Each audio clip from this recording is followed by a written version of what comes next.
first of all, big welcome to Gamer Debbie and Rin Karigani. Thank you so much for being here.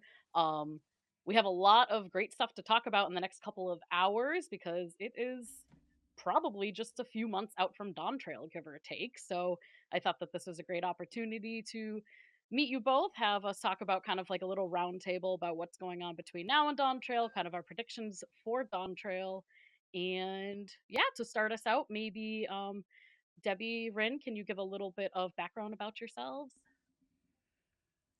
Uh, yeah, does Debbie, I if you can want to go kick it off, first, ladies first. sure. Go for it. Yeah, Okay. absolutely. I'm Gamer and Debbie. Yeah, I've been playing the game for 10 years. I started an original ARR. I have been a casual player for most of that time, and I create YouTube content and stream for casual, disabled, new, and anxious players. So I mess up so you don't have to, essentially. Love it. Thank Nice. you so much. And Rin, I don't know who are you, Rin? I don't know if anybody in the stream will know who you are. Probably not. Kind of a weirdo. Hi, I like to do a lot of end game content. I'm a tank main. I'm Rin Karigani. I compete for world first in the Savage races in Ultimates each tier, and I spend all of my time outside of Prague season teaching other people. We've been doing a lot of variety games as well lately, and special Awesome. challenges like Tank Cobb. Beautiful, very nice. And if anybody doesn't know who I am Pyra Sedania. I've been playing this game longer than I've been doing most anything in my life since January 2015. And I just love kind of community building and memeing a lot and challenging myself, and that's kind of where I fit into the middle of this. And so, without further ado, the first kind of questions I had still in the intro phase is like, how long have you both been playing? So, Debbie, I think you've been playing since about 2014, right? Something around that. Yeah, so the end of 13 January 2014 is about where I started. Yep. Oh, you've been with the game for a while, like myself. And I Ren, I you, started playing, oh. yeah, on the PS3. Oh my god.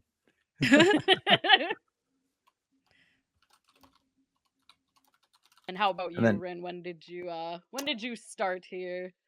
sorry, I was reading your chat and they were saying you're a little bit Sorry, low, I and I know. I do try to. agree.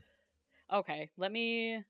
I'm gonna So either you switch. could turn us down a little bit, or if there's a way to turn yourself up. Is this any better? I just switched my Oh mic. yeah. Yep. Okay, Whoa, that's incredibly great. sorry, I'm very That's loud. good.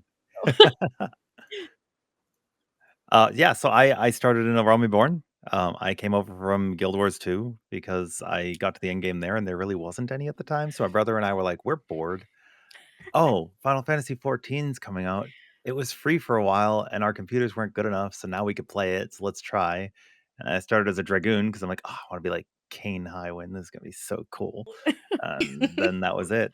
And here I am 10 years later. Beautiful. It's really great to see that like we're three people that kind of started in that A Realm Reborn like time Mhm. frame, because it's I've met a lot of people throughout the past like 9, 10 years, and different walks of life of like you can tell when they kind of started the game depending on how jaded they are.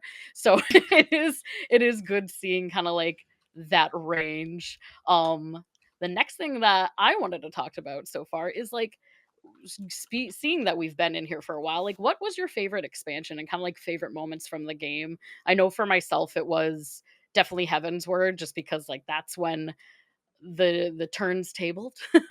Everything switched for me. I was a very casual person that didn't really play MMOs beforehand, and I didn't know what I was doing in Realm Reborn. And when I swapped to Heaven's Word, it was like, oh, there's actual like serious things you can do in this game. Like you can get invested for like 10 hours a day plus. Or I only played video games for like an hour or two, and then I kind of got really serious. But I would like to know for you both, maybe Ren, if you wouldn't mind starting us out with kind of like your favorite expansion and moment. Oh man, this is a tough one. So the very first time I saw, okay, so I rolled credits on A Realm Reborn, and you get the first time it's like sit down for a bit because you're going to be watching Yeah. stuff, and you're like, okay. And I remember I went to the store and I got some popcorn and I made a bowl of popcorn and I laid down on my bed and I had my keyboard and my mouse like super extended so I could watch that, and then like everything happened, all the events and the betrayal, and it was like, oh hell, now we're in like this uphill battle, and like Heaven's Ward was a story of our warrior of light being really weak, right? And the trailer for Heavensward was so cool because again, I started the game as a dragoon, so I loved it so much. And that was also the time I had already raided in coils, but it wasn't like people were raiders then. You were just doing content that existed in the game, right? Like, Yep. oh, Bahamut destroyed 1.0. Well, now I'm going to destroy Bahamut. And then by Alexander Creator was when I really started to push myself and I became a tank. But I think Stormblood is probably my favorite raid expansion. The story I don't think was as compelling. I like stories Mm. where we're like weaker and not just bowling over everything. And Stormblood was a little bit of like, okay, we're gonna go over and free these guys. Okay, we did that. Okay, we're gonna go free those guys. Okay, we did that. Xenos is really strong. Okay, well, I guess we're just gonna run away from him. That's fine. It's we weren't really in danger, right? But the raid series, we got our first ultimates. We got Eureka. Now we had like Diadem and Heavensward, but it wasn't really that great. But I think Eureka was the first time we got like big content where people were like, okay, this is cool. Okay, we like this. So we had that. We had Deep Dungeon. We kind of had it all, right? In Stormblood, in terms of like playable content, it was really good. But for story, it's probably it's like a tie between Shadowbringers and Endwalker. They're both so good.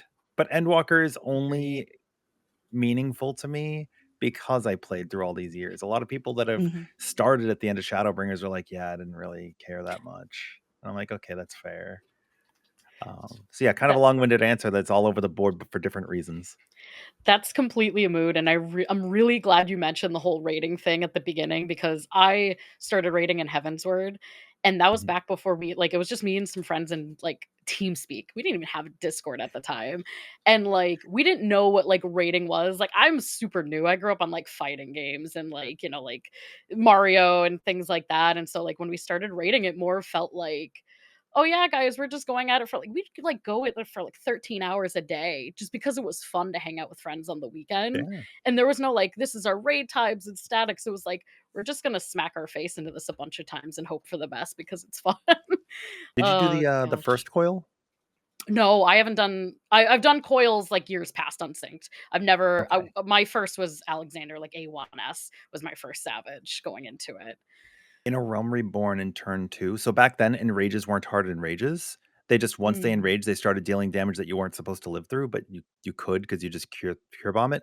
But in the second floor, you would purposely let the fight enrage because then it wouldn't do any mechanics. It was just raid wides for the whole fight. So you would sit at a part where the ADS node is charging and mm. the combat has started, but you're not in the fight yet. So people would just sit down and talk to each other for like 10 minutes waiting for the enrage and just get to know each other. It was really cool. That's How funny. Oh how about you, gosh. Debbie? What's your favorite Yeah. expansion? Uh, I mean, considering this is a talk about Dawntrail, like, spoilers are A-okay, right? Oh, absolutely. Okay. My favorite expansion is hands down Endwalker. And it's just because it's the first expansion where we actually get humanized as a warrior of light, where people show emotion towards us, where they miss us, where they're afraid for us, where they, want to be there and to support us.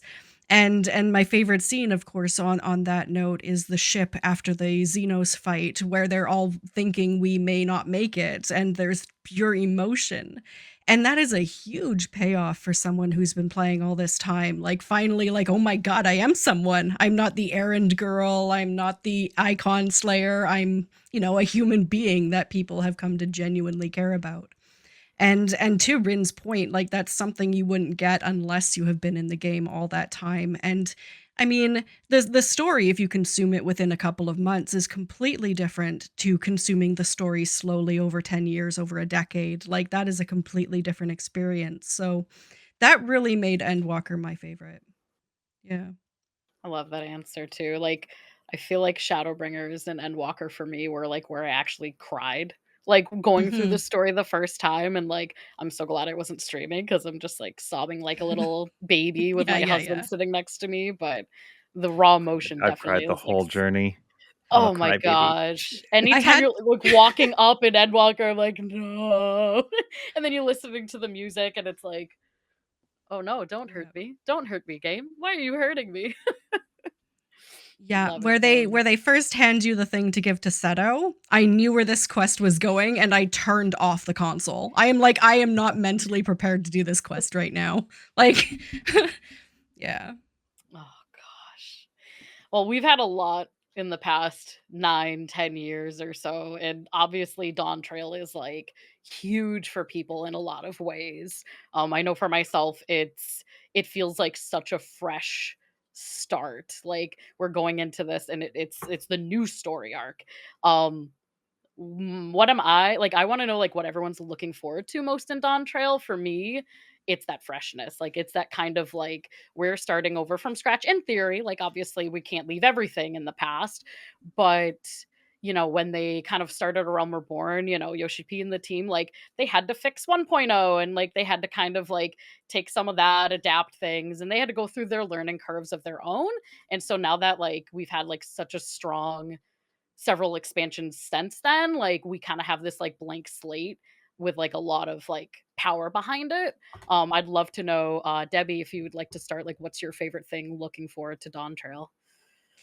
I mean, there is so much I am genuinely getting excited for, but when I think about John Trail coming, it is that feeling of let's take the emotional point we're at, let's take the bonds we've formed, and let's put it into a completely new arena. Let's lower the stakes, let's have more fun, let's see weddings and celebrations, and kind of that denouement of action in the whole storyline. But I mean, dual die channels. Come on. Come on. That's gonna change my game. And having to go through my entire glamour dresser and redo all my glams with all the new dies. Yeah, yeah. True end game there. Glamour is And always the true end game. it absolutely is. Oh gosh. Rin, how about yourself? What are you looking for most in Dawn Trail coming up? I mean, the die tables seem pretty cool, but not what I'm most excited for. There's a lot of armor in the game where something dies, and you're like, "Oh, I was really hoping this other piece would die," Mhm. and then it doesn't. You're like, "Okay, well, that's all right." Um, I'm honestly I'm honestly looking forward to raids, hopefully, and job balance, hopefully getting a little bit more complex again. It's been Mm, a little easy and straightforward, and I like a challenge.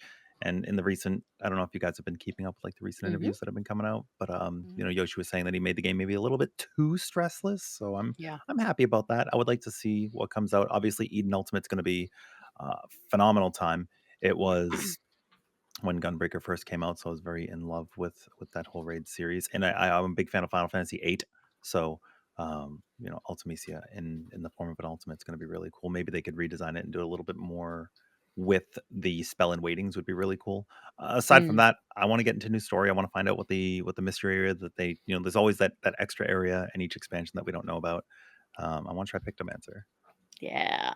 I am there with you, and, like, backing up a little bit to the mention of the stress-free kinda thing, that's something that I wanted to touch base with too, because I've definitely felt that, like, being someone that's kind of, like, does endgame content, starting to do ultimates, we are seeing this level of, like, I don't wanna say, like, easy, but, like, stress-free, kinda, like, low and chill things. Our most recent relic, it was just tomestones, and the way that you can get tomestones now is just, like, you're almost capped all the time, no matter what you do a couple S rank hunt trains, and, like, you're good for the week, and so, like, if there was something, that you think is, like, too stress-free, like, what do you think it is, and, like, how do you think, you would like to see that change? I know for me, like, just kinda like those things, like the relic, I feel like that's something that it's like, "Yeah, this is powerful weapon," and, like, the barrier of entry seems, like, super low, not that it should be challenging, but, like, I wanna challenge myself, like, I'm fine with other people getting things easily, but I want that challenge. So, um, I don't know if you guys have anything in particular that you think needs to be upped in complexity. Yeah, job design. I think that Yeah. for the most part, I could play one tank and I play them all. I could play one healer and I play them all. Like the DPS are a little bit more varied, but for the most part, I could just like take it into content and learn it while I'm in the fight, and that's kind of like really straightforward, right? Every job's like a 2 minute meta or a 1 minute burst, Yeah. and you don't have to think too much. Mitigation's basically the same. Like it's very cookie cutter, and it did not Yeah. used to be. Yeah. I feel that definitely. How about you, Debbie? I do want to mention, like, because I deal with an audience that's mainly anxious players or disabled players. When we're talking about upping the difficulty, really they're going to be talking about extreme fights and ultimates and raids and stuff like that. They're not talking about everyday content in the game. So don't worry about maybe dungeons getting too hard. That's not really what they're talking about. So it's just to lower the anxiety and maybe someone who hears that and freaks out a bit. But that being said, like, I would love to see Alliance raids go back to the level of maybe, the Ivalice raids. Thunder Those were God's Sake. challenging. They were challenging, but doable. Like, when you the first time I went into Orban Monastery, like, we wiped 7 times on Thunder God Sid, and I don't think I've ever seen a wipe in any of the Endwalker raids at all, ever. So maybe Mm. going back to that level of difficulty with Alliance raids, but I don't have much experience in content beyond that, so That's fair. yeah. I think there should be a stepping stone, and I think Alliance is a good spot where there Mhm. are checks that will kill you because people go from not having a damage check, not having a damage check, then they go into Savage, and it's a completely different game. Like I don't even know why the fight ended, right? So Yeah. like Yeah. I think having mechanics in an alliance that aren't too bad, but like a critical error, like Thunder God was good, right? It was hard Mhm. when it came out. It was very hard, but you knew what happened, right? So it wasn't too difficult to get around if people persevered. Yeah. Mhm. I feel the same. I think I use the example of like Thornton Extreme as well. That was my first like big extreme that like actually tripped our group up back in Heaven's Word, where I remember progging that fight for like multiple raid sessions. And to me, that's something that I don't feel like we've seen in Endwalker. Most extremes, like you're clearing it in one sitting, two sittings of the, the countdown. But I'd kind of like to see a little bit more complexity with that. Like I want a challenge. I want to be puzzled.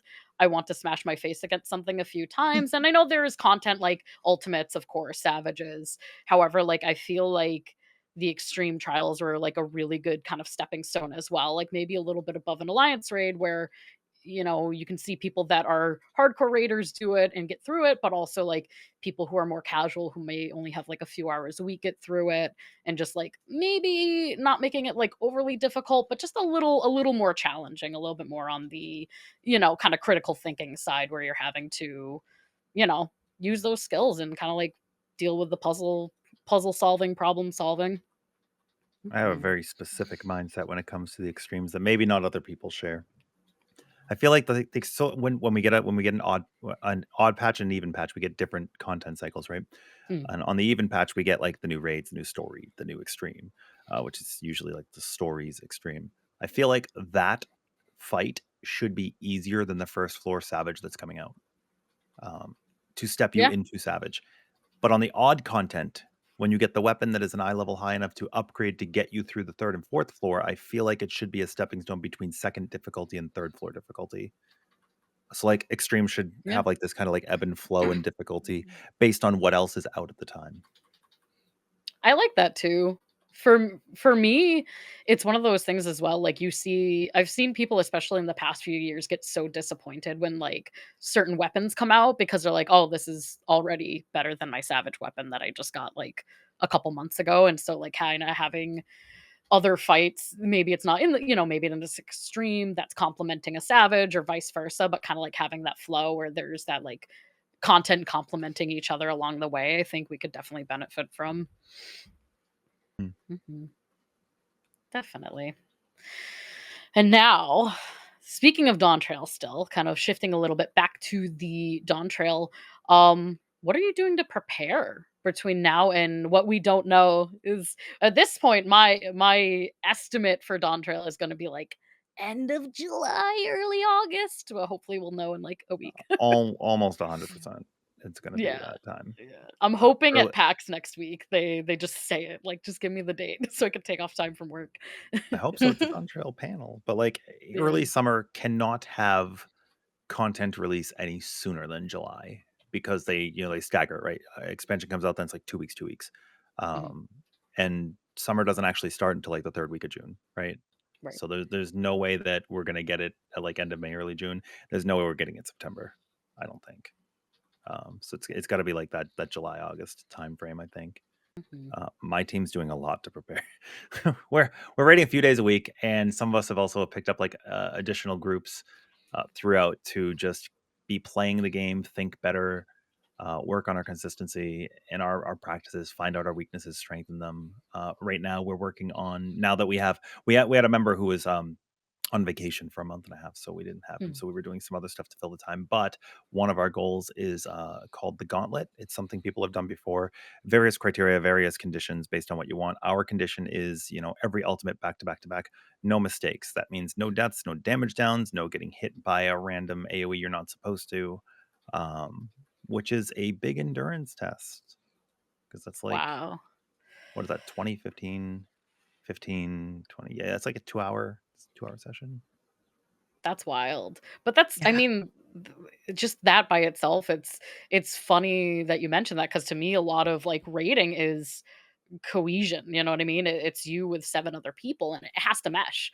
And Mhm. so it's finding those strengths and weaknesses and being able to, like, go together and, like, kind of finding that synergy, which I think is overlooked a lot with, like, raids. It's usually I've seen a lot of people be like, "Oh, let's just look at a guide and play." And or like, "Oh, no, we're a group of friends, so let's just go in." And it's like, no, there's a level of synergy, like, beyond that, that, like, if you're really trying to get hardcore into raiding or, like, any type of content in this game, like, you kinda have to find that synergy too.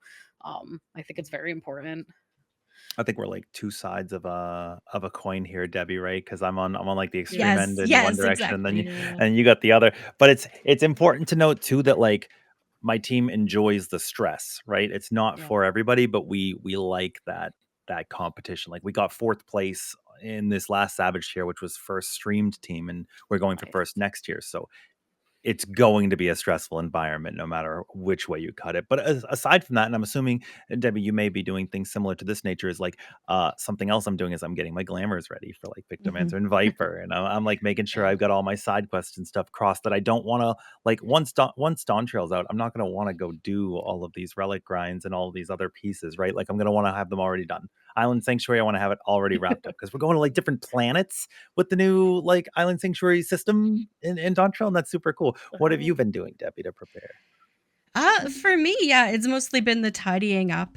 So we've gone back and we've finished up Eureka again. We've done Boja again. We're doing all the deep dungeons. So on Friday, I got a Heaven on High and a Eureka Orthos clear. So just kind of Ooh. tidying up that stuff, maybe going for some achievements that I haven't gotten yet. And then, yeah, doing the major cleanup. So that's getting all the retainers into their best gear possible, making sure they're all at 90, making sure they're all empty and ready to receive new stuff, making sure, the gear sets are all set, the portraits are all set. Like, we want to make a good first impression. So saving up some money so that if anything drops right away and I want to be the first one to have it, I have the money to do so. The Saving up some glamours at money. first from Yeah, maps are like, I know. nice. Empty your I wallet. love maps. I do maps on YouTube every Friday. Like maps are the thing. So, yeah, saving up some gil. So if they open up new residential plots, I have some money to buy a large if I want one. That sort of thing. So, I wanna say first off too, I love that, and I knew that asking both of you to come to the stream of, like, the wide range of experience because that's something with, like, this game in general, and I know, Debbie, you and I have kinda talked about that on your podcast a couple months ago of mhm. just how, like, everybody's range of experience in this game is so vast. Like, I know people that kind of, Rin, you're someone who tries to go for world first. Mhm. Someone like me, I'm in between. I like to kind of float into the ultimates, but I've also like hung out in the gold saucer for like 5 hours just playing Oh, when games Fall in the gold Guys was out, saucer. Oh, me it's too. all I did. That is all I did. I remember being home that day from work and I was like, yes, we're getting in here first thing, never leaving. I think Oh, right am I now a in? lot of people are doing fishing, right? Mhm. I think so, and I don't know, I'm too much of a potato when it comes to fishing where, like, I'll learn a rotation for, like, as soon as the ocean fishing came out, I, like, was on it, I was in it. If you ask me to fish right now, I don't know what to press. I'm like, "I don't remember this at all." But That's I love funny. it though. There's so many different like range of experiences in the game that we Mhm. have, and all are like super valid. And it kind of brings us together as a community, seeing like what everybody's doing between now and Dawn Trail, and like how we're all preparing. Um, I'm excited. Like the first thing I think when Dawntrail comes out is like definitely the story. I am also like, because I'm an artist, as soon as Pictomancer came out in the trailer, I think I screamed. I was like, "Oh my god, this is a caster ranged and it's around like art." Oh, sign me up. So I'm just so excited. Like Mhm. that's the first thing I think I'm going to try out in Dawn Trail. Um super super excited for it. I know the new zones, the like Solution 9. I don't know about you both, but for me, I'm like a cyberpunky kind of person. So as soon as I saw like that, I was freaking out. Like, what else are we going to see? Like, I just feel like first we're like, yeah, island, kind of tropical, like kind of like people are talking about like maybe like a Brazilian vibe or like a Southern American vibe, and then now we get like Solution 9, and I'm like, what? Dude, it's like a little bit of everything vibe. It's just there's so many things, and the more they throw at it, the more I'm like, I have no idea what to expect from this expansion. Like, now we have the Scions kind of split apart a little bit, and you know what I mean? We're kind of torn between like multiple paths.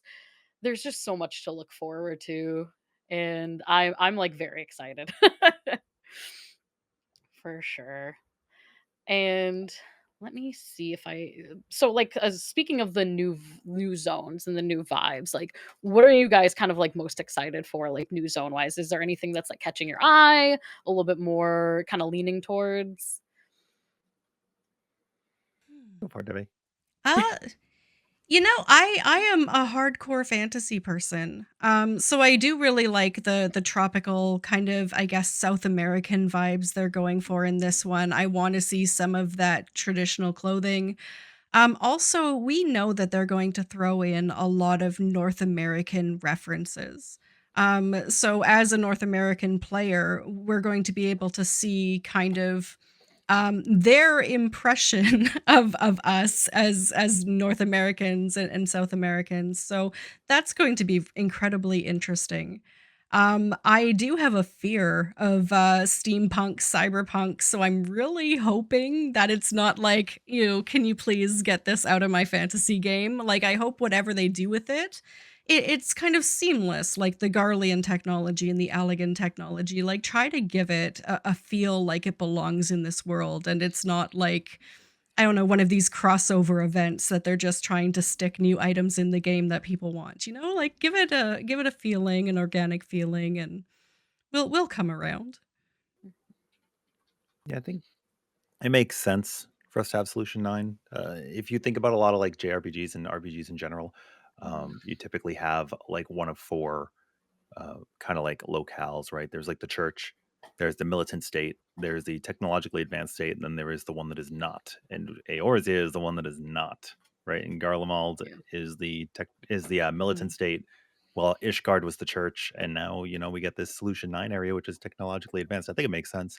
Like we saw things like a theme park there, so for all we know, they could already travel to other shards or not, or they just had a civilization that didn't get rebuilt. I mean, how many times did Emmett say that he was rebuilding societies and like got Garlemald started and there were the Allegans and everything? We already know that the world was technologically advanced and has had calamities reign over. So it's possible Solution 9 just maybe they advanced quickly or maybe they're just an old civilization that just kept going. But I think it's going to be appropriate. I also really like the cyberpunk feels. I also like the South American vibe, so I'm going to enjoy the whole expansion.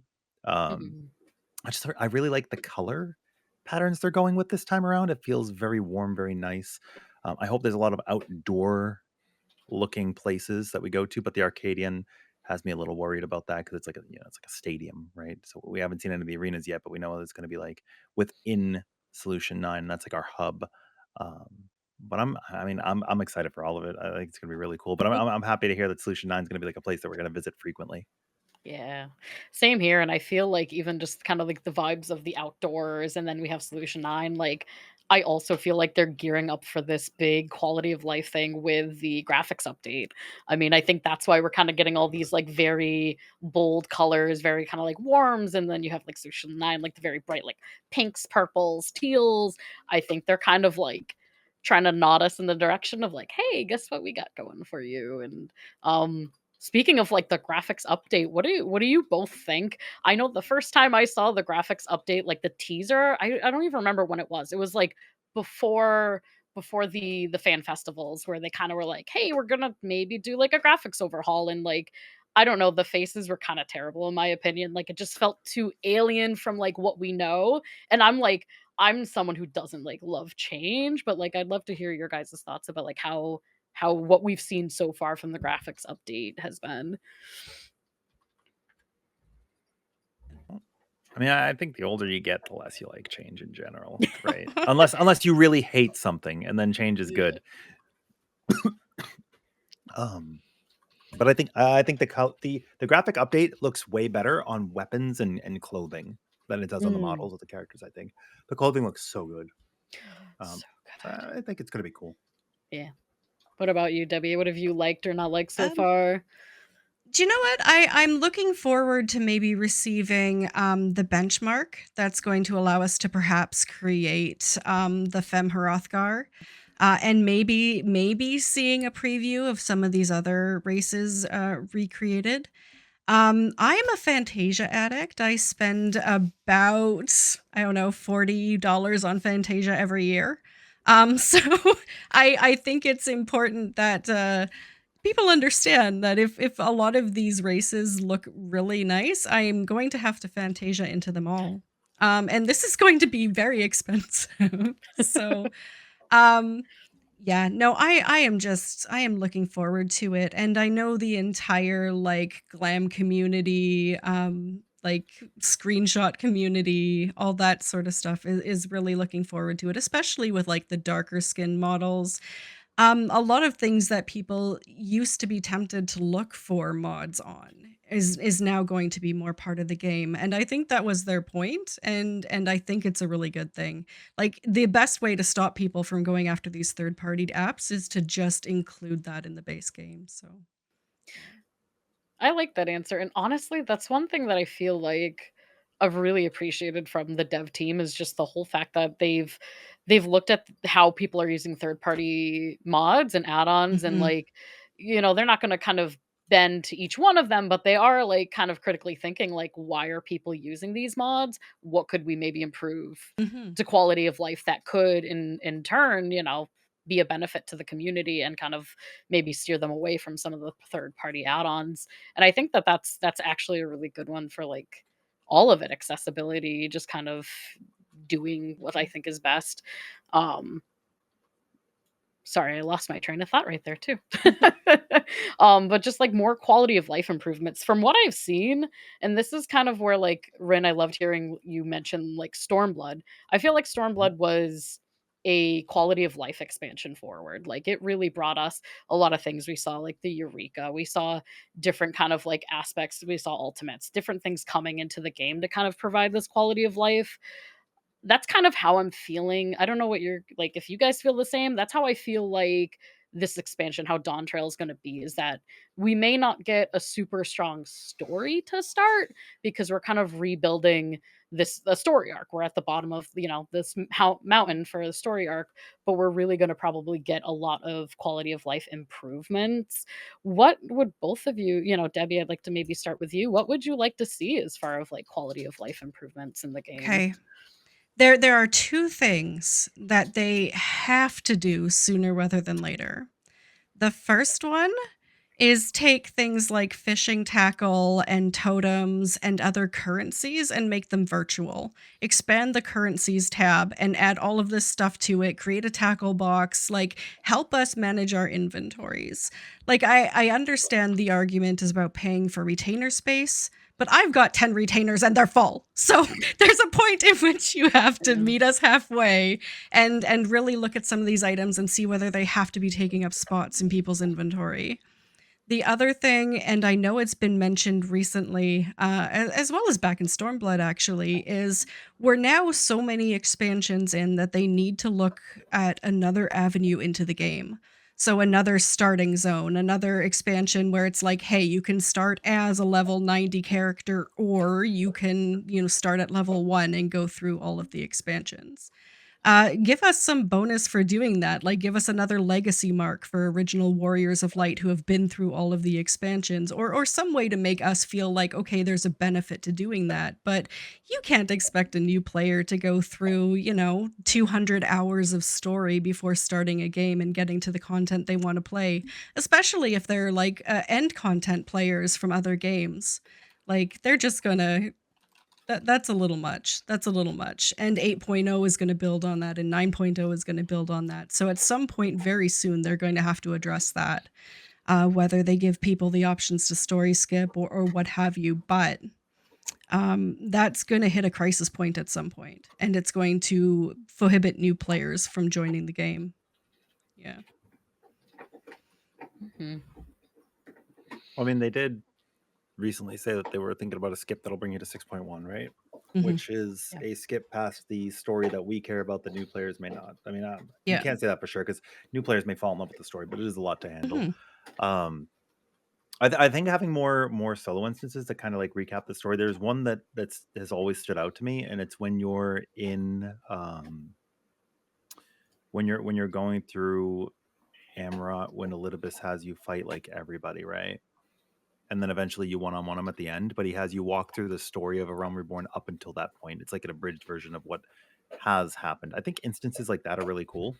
This player has to go through them. They're very quick, and it's like a hey, in case you forgot this happened, here's what happened.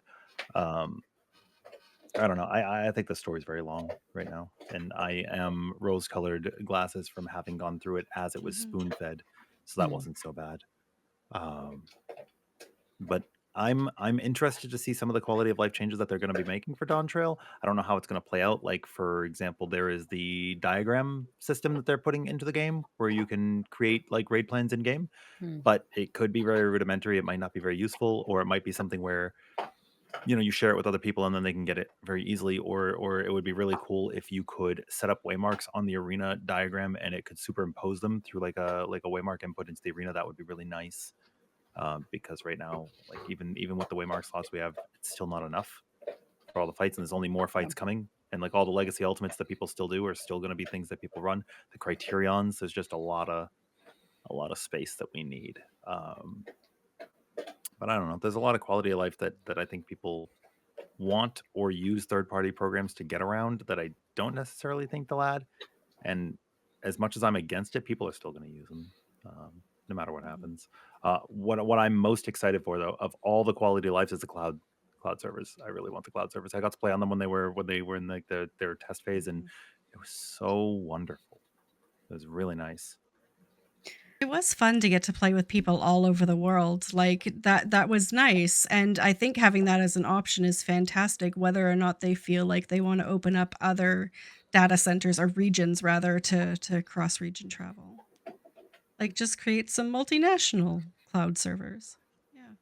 Oh, something else I've heard from newer players recently too that I think should be addressed. I don't know how they would do it, um, but I think it would be easier. So like when you're first starting the game, you don't know what's good and what's bad.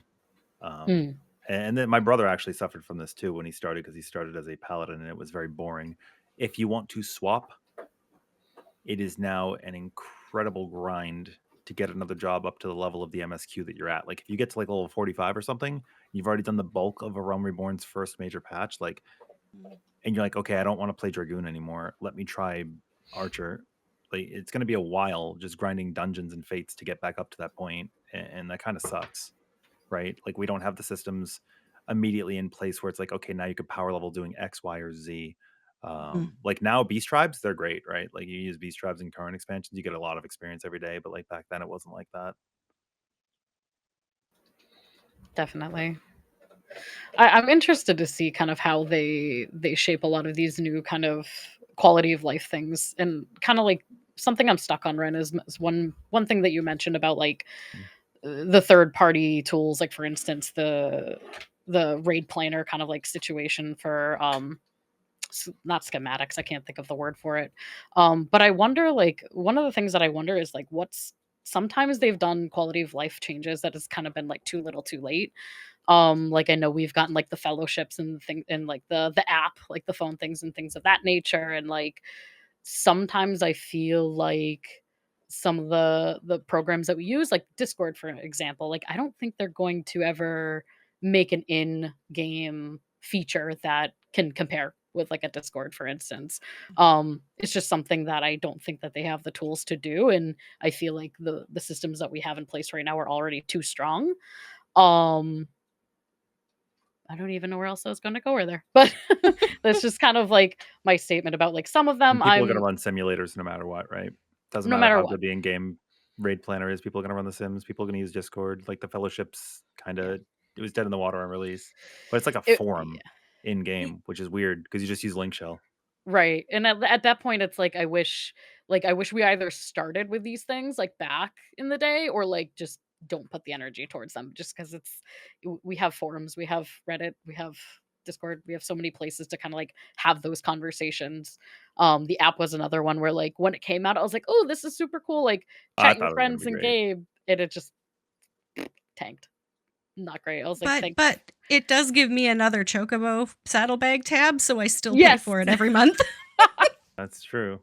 Fair enough. Fair enough. But I'm very curious to see what kind of like quality of life improvements we're going to get. Um, even the small ones, like even getting a another Fantasia for the graphics update. Mhm. Like it's small, sure, but I do appreciate like the little things that they do to try to like keep players in the game, keep players happy, and hopefully make new players happy. Because Ren, what you mentioned too about like new players coming into the game now, like having Mhm. a struggle if they want to swap, like that is a very real thing.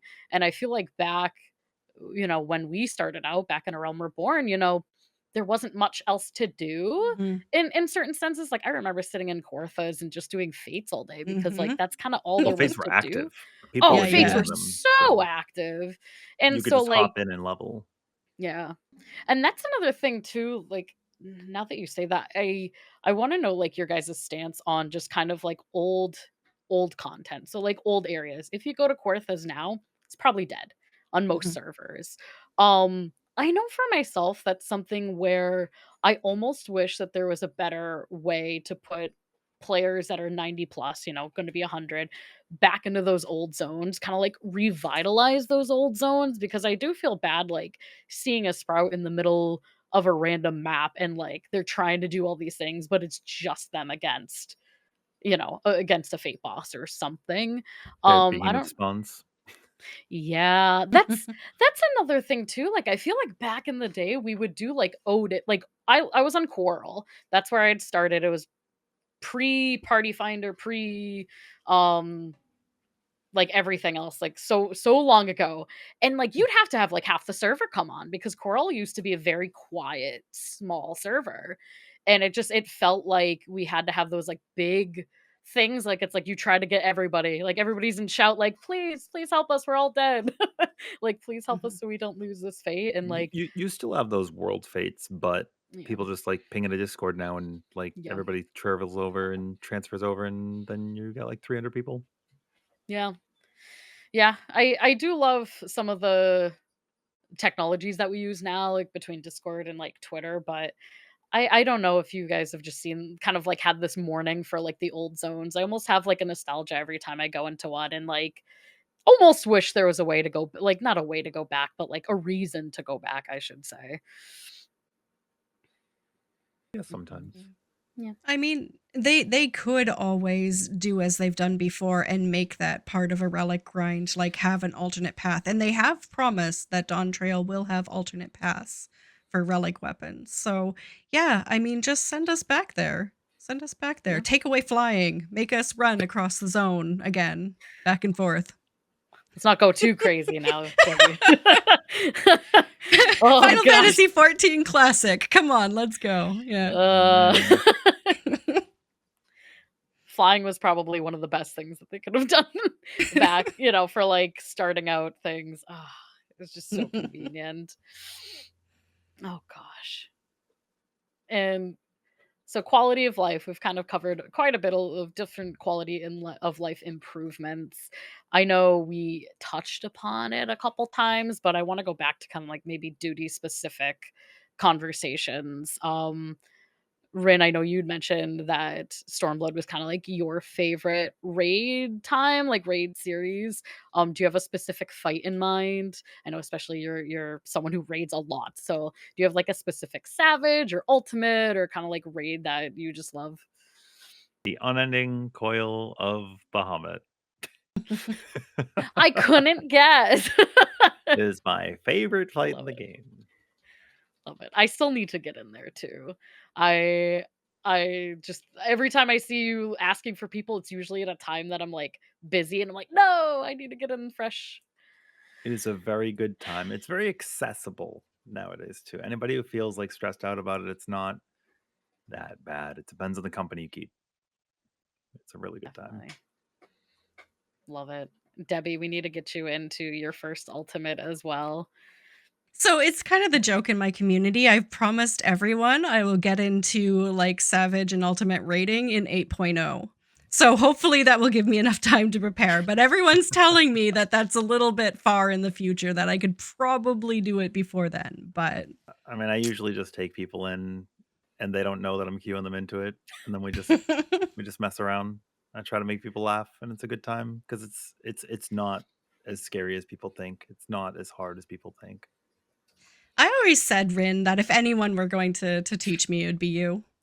You just seem like the driving instructor for anxious people when it comes to rating, and I kind of like that vibe. Yeah, I mean, it's just a video game, right? Like, Mhm. you shouldn't have to feel nervous about it and like, "Ah, geez," and like, whatever. So you crack open a twisty and you kill everybody. That's fine. Everybody has a good laugh. Yeah, it's Yeah. nice. That's been very important for like my rating experience too is I do some party finder, not a lot, but I really love going in with like a group of people I know.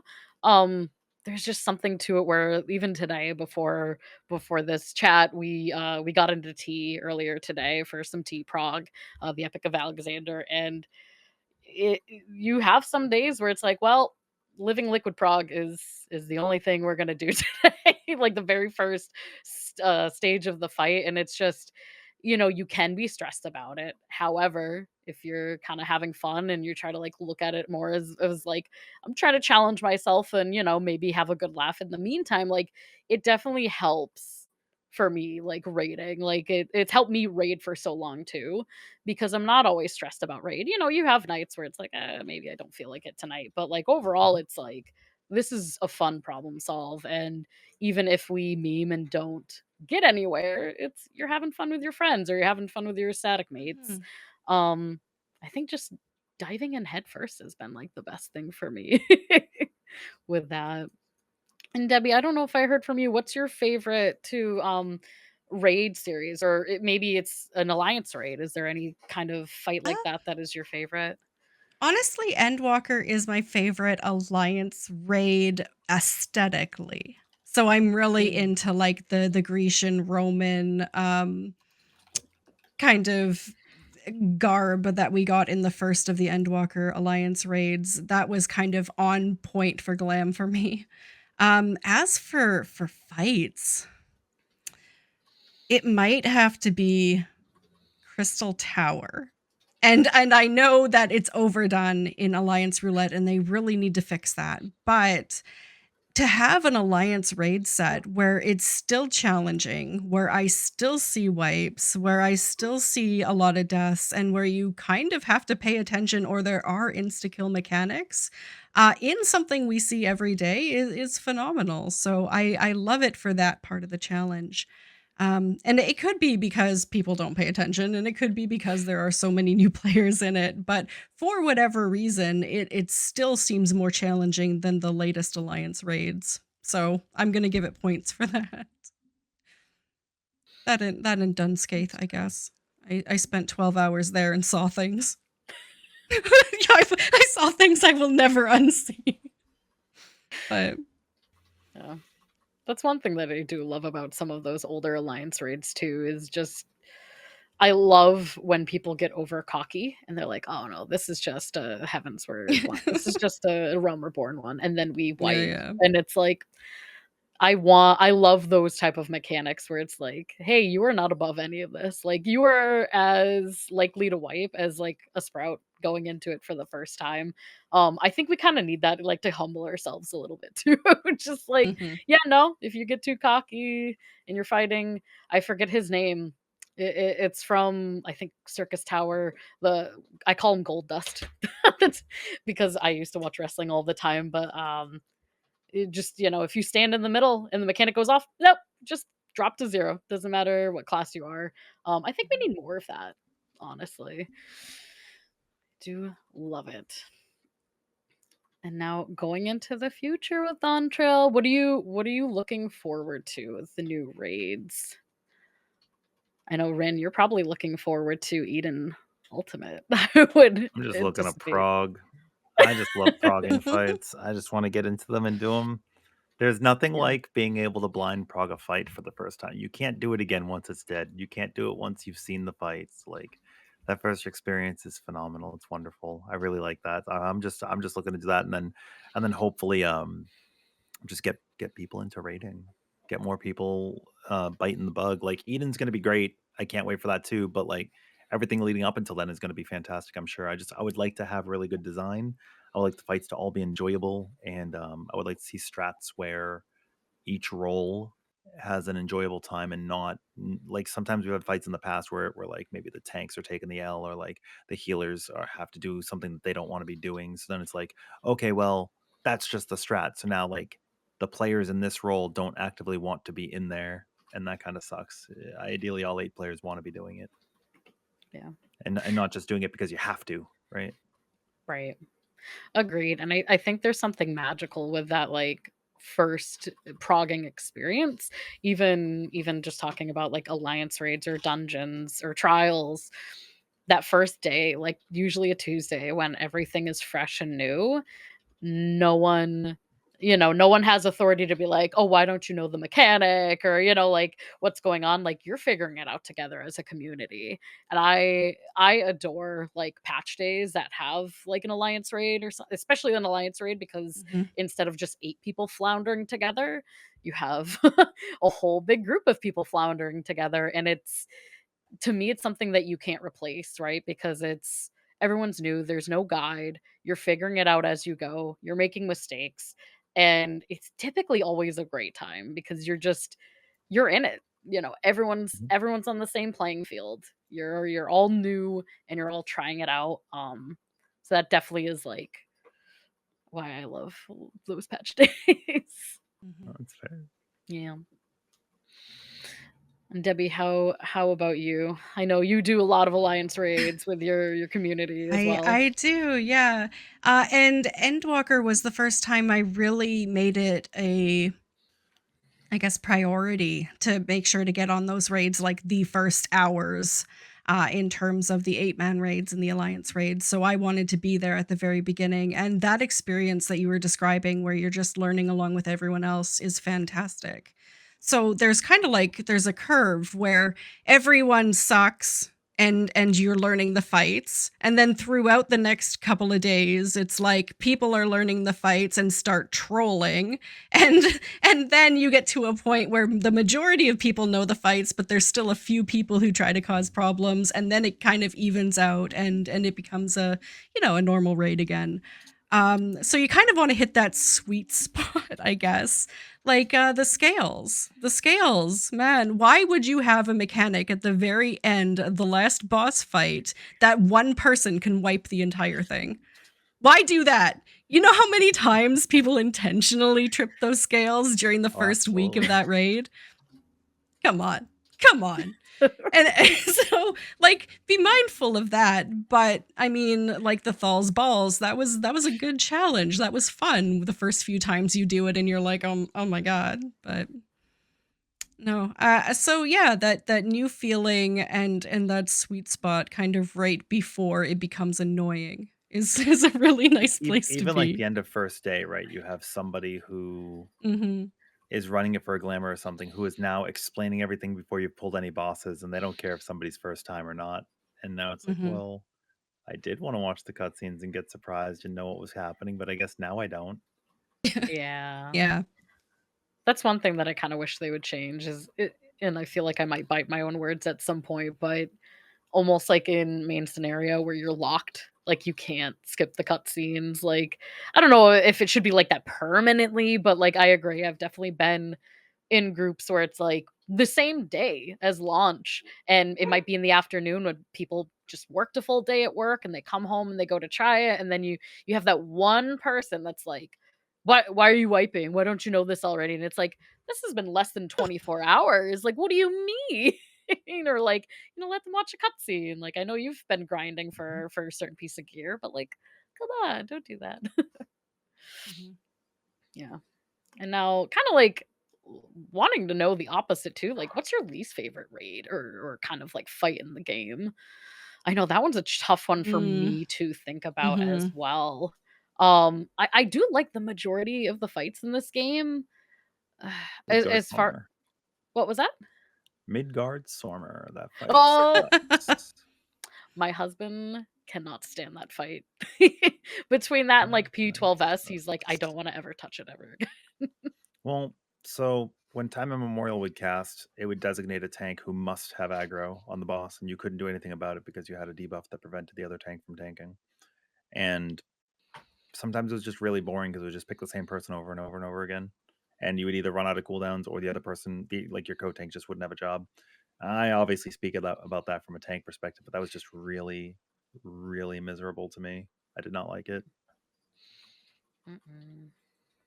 Yeah, that one was I feel like that one was one that my group at the time, my static at the time was very much like when we were done getting what we needed to, like just kind of like tried getting past it because it was just not a super fun experience or memorable one for us. How about you, Debbie? Do you have any fight in the game in particular that's You know, not your favorite? it's funny because I've already mentioned this in a positive light. To have to throw it under the bus now seems really mean, but it's got to be Orban Monastery. Like I hate that whole place. Like it's just I don't like being there. I don't like the fights. I don't like any of it. In particular, like the first one and the second one. I mean, Thunder God Sid is kind of okay, but no, I genuinely don't like the monastery. Even though that's the kind of difficulty level I think we need to go back to. I I think it's because it's unique. Like people don't really get that experience anywhere else in the game, and so they genuinely don't play it well, and it's always a slug to get through. So yeah, I would like to see the same difficulty level, but in a completely different raid. And it's sad because I like tactics. I love tactics. And Final Fantasy XII, like the theme of the raids was right in there with what I enjoy, but let me guess, you like the monastery. There are some people who love the monastery. Monastery's fine. It's okay. It came and it went. I don't run alliance raids too often. By the time they come out, I've got everything I already need that I don't have Mm, to run them. So like Yeah. it can be a slog. And it's like, do I run this 24 player alliance because I thought it was pretty neat? Or like that was during a time where like I was teaching people 7 days a week, like all night, right? So it's like, okay, well, I could stop and go run this alliance, or I could help these people get through this fight for the first time that have been waiting. So yeah. Right. big balance. I think I really liked the near raids. I thought they were really cool Mhm. aesthetically. The difficulties, whatever. I really liked how I like turning into a little ship. Like I wouldn't want to do it over and over and over again, but Yeah. the first time you go in there, it's like, wow, this is really cool, right? And I think a lot of the 24 player raids are that surprise factor at the beginning, how they make it like this expansion was pretty easy from It's the Realm, right? But Mm. Mhm. aesthetically, gorgeous. No, like you go on like the ice side. Oh, everything was super cool. The Um, music too. Like, I feel like Soken's just kind of like I don't wanna say unhinged because that's not the right word, but, like, he really goes out, like, when even the near music dropped, it slapped. I forget which boss it was, but it was just like I repeated that song on, like, Spotify for a while because I was like, "This is just stuck in my head." For yeah. sure, and I'm someone too, like, talking about Nier and some of the other Alliance raids, like, I'm someone too that I've only played 14 as far as the Final Fantasy series has been, and I've been yelled at many times, like, "Play other Final Fantasies," and I'll go back eventually. But what do you guys feel about, like, the crossovers? Because we know we're gonna get, the FF11, I believe, the Mhm. crossover Yes, the new coming in 24 Dawn player alliance. Yeah, We and we have the 11 crossover already. We just had the yes, the Alliance. Yeah. What do you guys think about that? Cuz like for me, I have zero expectations. I never played 11. I've seen clips, but it was the same for Nier. Like I had never touched Nier prior, and so like part of my fear was like, are they going to kind of force feed us this other game just for like it's a crossover, you know? Do you think it's a pro or a con or See, I played Final Fantasy XI for about 3 years. And to me, it's pure nostalgia. Like, I hear the city music, I hear the play online browser clicks, and I am instantly there. So I am on the side of, like, I hope they don't try to do too much with it, you know? I mean, it is what it is. It's very nostalgic for a lot of people who play 14 because it was our first Fantasy MMO. So yeah, just don't overthink it. I hope they keep it generic, surface level, fun for everyone. Like, don't delve too deep, but put in those little Easter eggs for people who did play 11. Yeah. But definitely I'm looking for a lot of the music to cross over because I think that's where Final Fantasy really wins is those musical themes. Um, Soken just nails it every single time. So if they get the music in there, it's going to be great. Yeah, that's fair. I don't know too much about 11 because I didn't play it very much. But from what I understand, or from what I've been told, is that the Mamalja are from 11. Like, I don't mean their models are in 11. I mean, like, I think somebody was saying like the lore implications are that like the race like went through a portal or something from 11 to here. So with the 24 player alliance being an 11 themed raid series, I could see there being a direct connect between the two. Like maybe it's a shard, um, and we'll see that over there because there is all that electricity and like warbly area that we don't know about yet, right? And we Mhm. just don't know what's there. Um, so I would not be surprised if they tied 11 into 14. They already have so much lore they could pull from and extend the life of the game through 14, right? yeah, and I We'll love how see. you say that too. Like I think there's always room to like extend it inward. My biggest fear, and I don't think it's something that they're gonna do, but like my biggest fear is that they're gonna just like overlap it without integrating it at all. Like here's just a separate story thing. That was my fear like going into the near raids. I know me personally, and I'm not one to like follow too much of the Alliance raid story, except for with Endwalker, but like I I didn't feel that kind of like mesh of near with Final Fantasy, like personally, as I feel like some people did. It just felt too much kind of like force fed a little bit. Like, don't get me wrong, the near raids ended up being like some of my favorite alliance raids. I think that they were just kind of like built really well. However, like that's always my fear is that we're gonna get kind of like something that's just like, here's a promo, take it, please. And like, so it kind of gives me mixed feelings, but I'm excited to see it. Like, I'm definitely someone who I will try anything once. So like, it's something that Yeah, I can't wait to try, and I hope for the best with it. Mm. I still don't know how the near raids ended. I finished the raids, I finished the weekly quests, and I still don't have any idea what happened. So that's about right for near. Yeah. I can't say much because my friends pick on me that like my memory is gone sometimes. Like I am someone who loves lore, but if you ask me a question about lore anything right now, wouldn't be able to say it. Like I wouldn't be able to remember it correctly. Um just like history in general is just like not my thing. So it's one of those things that like I love going through the lore, but I can't even remember. Can't. Mm-mm. And I know we're getting a new field exploration with kind of like a Eureka Baja esque. Mhm. Like, what from Eureka or Baja do you think you guys really enjoyed and would like to see going forward into Dawntrail? The Hmm. mm. duels. The Oh, what was that? The duels. Yeah. mm. I loved the duels. I don't know if you know this. I was the first person to kill Lion. I didn't know that. That's It was awesome. really cool. I'm I got we did our first instance, and we couldn't even get to that area yet. And Gabriel spawned, and like 4 people qualified or something, and I got in, yeah. and I saw the enrage on the first pull, and the entire instance was because we didn't know what the hell it was. We were like, "What is this? What's happening?" Um, and everybody was there watching, and I just played safe. I was throwing tomahawks. I did not kill the boss. I did not kill the boss. I was just making sure that I lived. And we saw the entire timeline. And then like I remember a bunch of people came into stream and they were watching from like other regions and stuff, and like people from like JP and stuff. And then like, within the next couple hours, like kills started coming through from other people because now they had the whole timeline. And it was just a really cool Mhm. spectacle because the field explorations are the type of content where you prog as a whole, right? Like when we were doing Baldesian Arsenal, it was like, okay, we pulled as NA, and then like JP didn't pull, and they watched us. And then when they were ready to go into Ozma and like progress through the bosses, like Absolute Virtue and everything, like we stopped and we'd watch them. And then the thing, same thing with the duels. It's like, okay, somebody's doing a duel. Okay, then let's watch them and see it.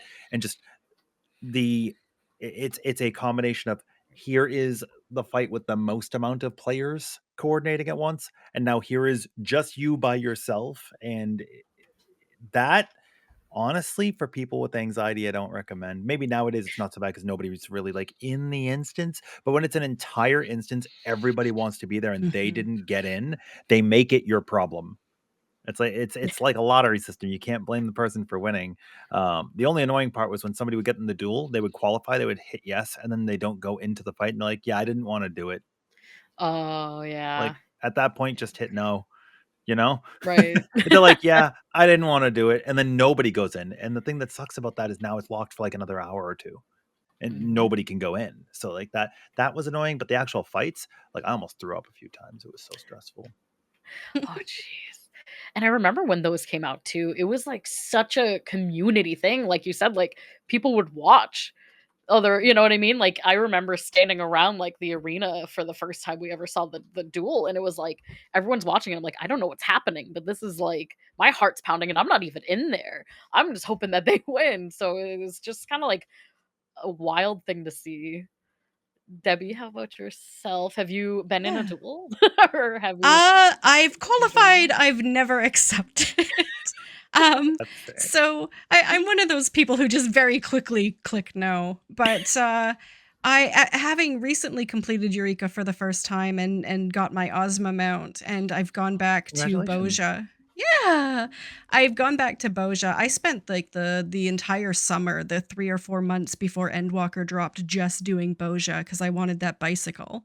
So I spent a lot of time in there, and it was the community, like, everyone was in that zone at the time. And Delubrum Reginae actually became my favorite, now that I'm thinking about it, my favorite dungeon, just because of the difficulty of it. And the first time I went through an entire run without getting hit, I was like, "Yeah, I did it." It was a really good feeling. So that's what I'm looking forward to in the next piece of exploratory content, is just having everyone there again, having all the people participating in the critical engagements, in the skirmishes, all the everyone shouting out, invite, invite, getting your free raise achievements, like that sort of thing. It was an experience, yeah. And as Right. much as I enjoyed it, like, I didn't mind not having it in Endwalker because it gave me and a lot of people the chance to catch up, go back to Eureka, which is more populated than I expected it was going to be. And even Boja has more people on a day-to-day basis than I thought there would be. So that actually probably kept those zones alive. So. Do you think it also gives you a better feeling going into Dawntrail, like wanting that content? Like if we just kept getting it, would Mhm. you be like, okay, we're expecting it now, it's just gonna come? But like not having it for this expansion, I think people realized, hey, I actually did want it. It wasn't just something I did. Yeah, exactly, exactly. And doing it just to do it. Like, that's what I felt happened to the variant and criteria dungeons. Is they came out, And 3 days later, everyone got all 12 pass, got what they wanted, and then just dropped it, and then no one did it. So now, like, if you do variant, dungeons and get some of the loot, they still sell quite well on the market board because just no one is interested in repeating it. So if they had linked it to, like, the relics for Endwalker or done something to make it worth continuing, it might have had more player interaction, but it was just kind of a one and done thing, which was really kinda sad, so Yeah. And that's something that's interesting too. Like I haven't touched the criterions, the like the savage kind of tier of it, Mhm. right? I haven't touched that yet. And so that's something that I definitely kind of have on my like pre Dawn Trail or pre yeah, Dawn Trail bucket list. But I really enjoyed the concept of the variant dungeons. Like I'm still Mhm. not sure how I would like to see it change, but I'm in the same boat. Like once I get my 12 clears, I don't really find a reason to go back unless I'm helping a friend or kind of like helping somebody go through. But I did like the concept of the dungeons. Like they were very beautiful and just kind of like Mhm. the puzzle solving aspect of it where it felt like it had kind of like some puzzle solving that I do love seeing in like the Savage or the Ultimates. However, it was more like entry level puzzle solving versus like kind of doing something that's like a bit more extreme. Um yeah, do you expect now that we're going to probably get some of those in the next expansion? Like, would you Yeah, like to they've already see said more that of we'll get them. those? Mhm. Okay. Yeah, yeah. So I think it'll be good. I think one thing that none of us really said about it that Mm. is kind of a nice point is you get your weekly tombstones from the variant dungeon. So if somebody Mm. really just doesn't want to play with anybody else, or they have to AFK a lot and they don't want to like make people wait for them and stuff, it's a very stress free avenue, right, to get your tomes in it because the variant's not very difficult, right? You can go in solo and it's fine because you get powered up. So it's a really nice way to just kind of like get it passively for people who just can't, right? Yeah. Mhm. That's a great point too. I've never soloed them because I usually always drag somebody in there, but just kind of like having that entry level where you don't have to like get a full group together, you can kind of like go at your own pace, I think is super important to have that type of content. And I also love to having like the different avenues of tomestones. Like some people love grinding for them, others just love kind of casually doing it with roulettes. I think it's a good that system I do like currently. um I don't know if you guys have any systems in the game that you currently enjoy and like want to see them hopefully not touch too much. I mean, I usually max out my tombstones every week on maps. I'm not Mm. gonna lie. It's a Okay. great way to get those limits, yeah. Um, Mhm. I don't know what else. I'm just excited to get more Criterion. I really enjoyed it. I did not care Yeah. for Rokon too much. I really liked Alo Alo. The mechanics can be a little bit more testing because it's on 4 players, so it's like each person's responsibilities go up a little bit, but at the same time, it's a little easier because you know you're guaranteed to do something. So you're not waiting on 8 people, and it's like sometimes complacency can wipe people. Like you mentioned earlier, that people Mm. wipe in the Crystal Tower raid still sometimes Mhm. because either they don't respect it enough or something, or sometimes maybe you just ran it a couple times, you didn't get picked for something, and now you did, and you're like, crap, and now you wipe the group, right? But in Criterion, that doesn't really happen because like everybody's going to get everything. Mhm. Mhm. Love that. And I had a thought and I completely poof. Poof. Um yeah, so love to talk about jobs next at least. Pictomancer or Viper?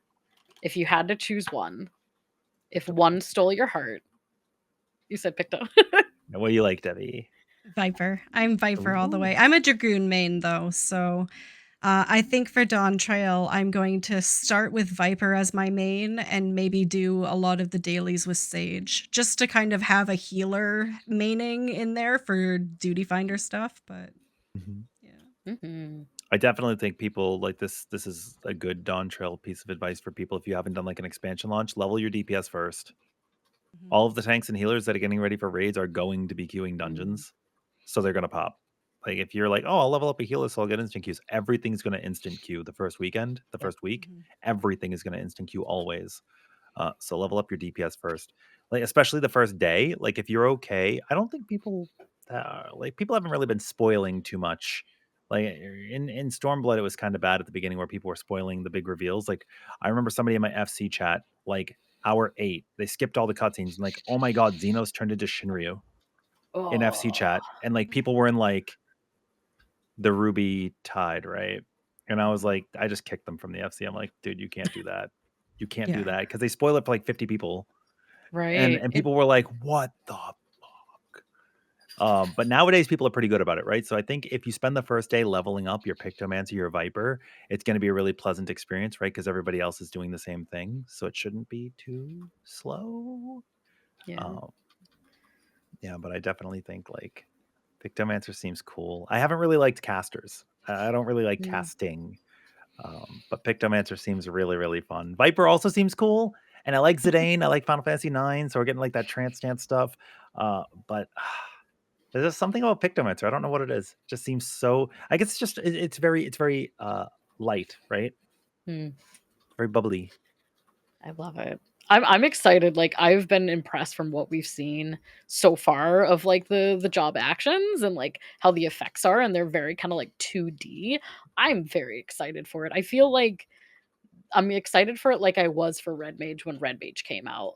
Like I personally don't love Red Mage as much as it when it came out, but now like this is kind of how Picto is feeling for me, and like I've been a Black Mage main since I started the game, and this is the first time I've ever considered changing, and I'm like, Ooh, ooh, do I like break up with Cryo. Black Mage? Yeah, I'm like, I could be like Kyle. I'm like, I went to art school. Am I just like her? And I can bring out my palette and Maybe. paintbrush. Instead of rating like on mouse and keyboard, I'm just gonna bring out my stylus and just start scribbling all over the place. Wait, Debbie, you said you're a Dragoon I main, right? yeah, yeah, yeah. Have you always been? Yes. Mm. Yeah. You're getting a whole new job. You don't even need Picto or I Viper. know. I'm kind of afraid. The only thing that's keeping me hopeful is the chance that maybe we're gonna get a Dragoon pet like we did in 11. Oh So man. As long as it doesn't have an HP bar though, because if it dies and your damage goes through the floor, then that's gonna be really bad. yeah, no, hoping it's kind of like the pets that they've added to like uh Dark Like the way Knight Summoner brings out Titan now and like Living Shadow and and stuff. Reaper and Yeah. and that sort of thing. Yeah, yeah. So hoping You know for what I've been that. waiting for? I've been waiting for this since Heaven's Ward. You know when you're in the Aerie and you're going up against Nidhogg and Astinian summons a dragon scale bubble? I've been wanting Dragoons to get that ever since then. They're the only melee that doesn't have a defensive, so I think they're getting one because it's strange to have to change your mitigation plan for certain encounters because you have a Dragoon. Mm. Um, so I think it would be cool if they got that or more jumps, like not ones that lock you in place, but just like fluidity between your animations, right? I have been able to stay on my feet a lot more often since they've removed those Your those high jump, movement yeah. locks. Yeah. Oh man. It's kind of sad too because I feel like half the people that I saw in Dragoon would just spam those, like even just in random cities, and now it's like we don't have this anymore. Oh gosh. How about you, Rin? Do you think main wise, I know you're pretty much a tank. Are you considering any changes going into Dawntrail from what you've seen so far? Or are you Like, like am I changing jobs or do I think jobs are changing? Because I think no no jobs no. are changing. Yeah, oh yeah. But are you considering switching your main at this point in time? No, No. no, I don't think that I am. I'm pretty sure that I'm locked into Gunbreaker forever. I love So that what I'm job. It's hearing so you good. say is that you're switching to Astrologian. No. Oh. But I mean, I got my warrior for the last raid tier. I'm gonna play whatever's good for the race, right? But that does not dictate what I play for every week after. That's fair. So I'm gonna play everything. I'll play. I kind of vibe with it too, right? Like certain fights, I'm like, yeah, Dark Knight's really chill. I don't have to worry about timing inbones or anything, and like it's got a lot of extra mitigation. So if like people are newer, it's like people talk about like oblation only being like 10% versus like the other tanks mitigation being a little stronger, but you get two oblations and a TBN. that you Mm. can pocket. So that's like 3 minutes covered. Or maybe I play Paladin because I can heal people and stuff. Or maybe I just play Warrior because it's got another invuln. But like, I just vibe with them all. I think the longer I play the game, the less I identify with a specific job, and the more I just enjoy the game. Like I've been on a Sage kick a lot lately too. Yeah. I feel that myself where like I'm still gonna say I'm like forever a black mage. However, outside of raid, I don't play black mage that often. Like I do enjoy playing machinist quite a bit. I got my first UU clear on machinist. I do love Sage, Astro. Sometimes I have a love-hate relationship with Astro. And it's just kind of the vibe. Like it depends on what we're doing. And I enjoy swapping around to different classes when it comes to certain content. And I'll always kind of go through my main first, like when something new comes out, but I do love bouncing around to a bunch of it. And now, like, speaking of more of jobs, like, are there any classes that you want to see in the future? Now, this is kind of like post on trail, but is there anything from like a past Final Fantasy or like a different game, like Guild Wars 2 or something like that? I know you'd mentioned Ren. I over there, I loved playing. Oh, I forgot what it was, but it was I was like an elementalist you were an in Guild Wars 2. They had a elementalist. cool whip thing. I have a really Yeah. unpopular opinion when it comes to 14. I think it should stop making jobs. Yeah. We The have a the more they lot. make jobs and get people excited for the new ones, the less I feel like gets put into the old ones, right? So you have Mhm. Dragoon that just stayed the same for like 10 years, and I don't think it had to. I loved Dragoon for a while, but like I mained it in Heaven's Ward and then I didn't, but I could pick it up at any level and be like, okay, I know how I'm playing this job, right? Mhm. Mhm. Which can be boring for somebody if they play only that job. Like imagine you have like two alts and they're all the same one job and that's all you're Mhm. playing all the time. I feel like fewer jobs, more and then more identity between them would be nicer. But that's a really cold take, I know. I think that's fair that we do have a lot of jobs, especially DPS. Like we do have a lot. And so like 21 I next expansion. how many? 21. 21. And two That's limited just jobs once wild. what are they giving us? Beast Beastmaster. Master, right? Mhm. Yeah. How about you, Debbie? What do you feel about jobs? Like, are you looking for more, or do you kind of like agree with Rin with like we have too many? Yeah, I see. I'm an omni. I'm an omni everything. So battle and crafting gathering. And so for me, it kind of feels like, well, once I get 10 levels on every one of those classes, I'm done leveling for the expansion. So a couple months through, I'm already maxed on experience on everything. So once you hit Omni, it's kind of like, okay, well, I wish I had something to level. So then you start falling down the alts rabbit hole, which is terrible in 14. Don't do alts. Like if Saves you you can money on help it, don't do retainers. alt. It saves you money on your Yeah. Fantasias. No, you'd think that, but it doesn't. Oh Um, no. but I was one of those people who were like, "Beastmaster!" Like, I was on that, and so when they announced it, I was over the moon. In the same thread, I would like to see, like, a puppet master. We've got all these minions we're collecting, let's do something fun with them. Like, let's add in a puppet master or something, but honestly, there does become a point where gearing up all of those classes just becomes too much. Like you're going to have to keep increasing the gear sets. You're going to have to keep increasing the portraits. You're going to have to increase the glamour dresser. So I understand Rin's point. Like, when do we call it? But they were still adding jobs to Final Fantasy XI, like well past this point in its development. So I don't know. Maybe Yeah. go down to one in expansion? It's If they cut it to one, then there is a longer longevity of job release, right? Mhm. As they release two, and it's also there's so many jobs you can release before it's the same as something else, Right. right? Yeah, yeah. Because I mean, you could do like a Corsair or, you know, take all the things that we were hoping the jobs would be for Dawntrail and make a list of those. Yeah. yeah, and I'm reading something in the chat that I actually agree with where it's like less job identity and like balancing. Like I I kind of agree with Rin in the sense of like I do love seeing the new jobs and playing the new jobs. However, like I'm kind of almost opposite as you, Debbie, where sometimes I get super busy and like I don't level everything in like a couple months. Like I still have one class left to get to 90 I'm because not I'm not full 90. no, it's just it's one of those things I enjoy doing it, but it almost at a point feels like a chore sometimes. And Well, like there are people I who do want to omni, right? But if you're working a mm, full-time job, you can't, and then it's like, Mhm. that's it for me. It's like balancing the content creation, the rating, the full-time job, the other kind of extracurriculars I do outside, and like sometimes I do play this game a lot, but like sometimes I don't have time for like leveling, and that's kind of like one of those things where the first year of Endwalker I didn't have time to level, like, much additional classes outside of, like I like doing a tank, a healer, and a DPS to start out the gate, so I kind of have one of each role, but that was, like, it for a while. It took me a while to like, I think the beast tribes were once the, um, the beast tribe the battle beast tribe came out, I was able to finally get my levels. Like, it took a while, and so I'd like to see maybe more solidity in, like, the classes that we have already, and if they focused more on those and less on, like, just giving us new.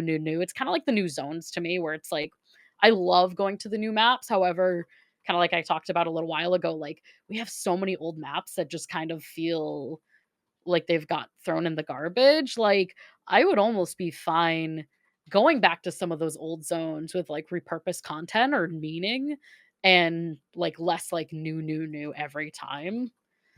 So I don't know. That's kind of how I feel on it as well. actually kind of makes me wonder if, I can't see the Dawntrail MSQ throwing us back to the old world for any reasons. Hmm. Mhm. I'll be curious to see if we have to. Yeah, Like, when's the last time you went to Ishgard? right. I mean, when was the last all of it? Like any of the like Gordanias, like Like, the West Sylphlands? No, not really. Like, there's a no. lot of areas in the game that don't really get revisited too much, which is fine. It's it's fine, however, like, I would be happy. Like, I kinda wanna go back, like, I want a reason to, though. I don't want just something silly. Like, Yeah. it's fine to go back for, like, silly things, like, even was it Shroud, the wedding venue, things like that. Like, it's fine to, like, have those little fun things in game. However, like, I don't know, I kinda have this craving of going back. It's like one of the raid series that I love the most is Eden. And when Eden kind of like gave us this revisited version of like the A Realm Reborn primals, I was in love with the concept. Like seeing new Titan, new Leviathan, new Shiva, etc. Like that was something that felt super I don't know, like I had a strong connection with it because I feel like they were kind of revisiting some of the themes that we knew and loved, but they're like kicking it up a notch or like twisting it in a way to kind of like fit the new story. And like to me, that's kind of my sweet spot too, where it's like we're repurposing what we already know and love versus like just constantly getting new things all of the time. I started to question the Warrior of Light's sanity if those are how we remember the the trials. It's like, It was really? so funny. That's what you remembered? Yeah. It was so funny. I do remember though back in Real Realm Reborn, like I think it was before you got totems or anything, and like doing Leviathan probably well over 100 times to get my pony. I was like, I need this mount, and I could not. It would not drop, or if it would drop, and I were in with a group, like I would not roll high enough, and it was just like I need this so bad. So Leviathan kind of felt like that big monster that we saw in the Eden series. I was like, "Yep, this is the one that's haunting my nightmares." But Ifrit was nothing like Ifrit. Like, whoa, Yeah, that got like a the deer man. Rakta pasta or whatever people were calling Yeah, it at the but time, like, I was like, before they fused, they looked so weird. Garuda looked okay. I know, it was that one was weird for me. I was like, "Okay." But that was still fun. And going back to a little bit with, jobs, um, we talked about Beastmaster a little bit, but, like, we haven't mentioned Blue Mage. Like, what do you guys feel about the limited jobs, going forward and, like, kinda like what we've seen so far, what we're seeing in the future? I'm excited for Beastmaster, but, like, I don't know. What are your guys' thoughts about just limited jobs as a whole? Uh, sure, I can. I just recently, like the end of last year, finished the blue, like got all my spells, finished the carnival, got my umbrella. I just recently did all that. And I felt it was a fantastic challenge. It was like a game within a game because I mean the way you play is completely different and the content is completely different in the trials. So I ended up really loving blue. And in fact, what was it? We did a blue Christmas. That was it. All of December, on one day a week, we did blue stuff with just the community, and it was a good time getting everyone the spells. So I really enjoy it, and I hope that we get something similar with Beastmaster, where we can go and have those experiences, playing content, but in a completely different way. So. Yeah. I think leveling and getting the spells was really fun. The actual raids suck because the DPS get to do something fun, but the tanks have to sit in Diamondback for most of the fight, which is like a product of not having enough defensives. Like Mm. they actually just don't get to press anything like the whole fight, which is unfortunate. And then healers are okay. I like healing in that. I will not tank blue mage content. So I hope they learn from that with Beastmaster. The carnival is cool. Carnival challenges are super cool. Mhm. But 8-player raid content once you have your spells leaves a little bit to be desired. And it would be nicer to see them go a different avenue with Beastmaster. I don't know what they'll do. I'm gonna try it. I'm skeptical, but also hopeful. So we'll see. That's kind of where I land too in the skeptical but hopeful. Like Blue Mage, I have a love-hate relationship with because I haven't gotten everything yet. I feel like parts of it I do love, and then other parts of it just kind of feels like it's not worth my time. Um, what kind of content do you guys really do or like enjoy? Because I know there's kind of like, would you prefer more the standalone content, kind of like the carnival, the mass carnival for Blue Mage, or do you like being able to take some of these classes like Blue Mage and go into like a raid or go in like for different things? Like what do you prefer with what we have now at least? Whew. What do you like, Debbie?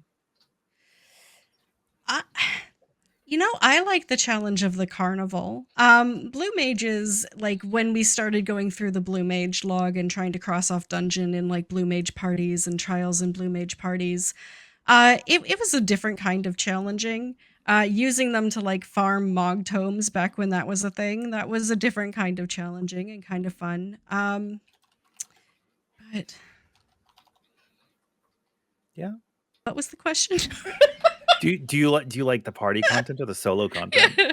Yeah, so I guess more the solo content. The I party agree with content you. usually just has a purpose, like let's knock out this fate super quickly or let's knock out this trial super quickly for Mog tomes. Like it's usually used as a way to bypass time and effort. So, The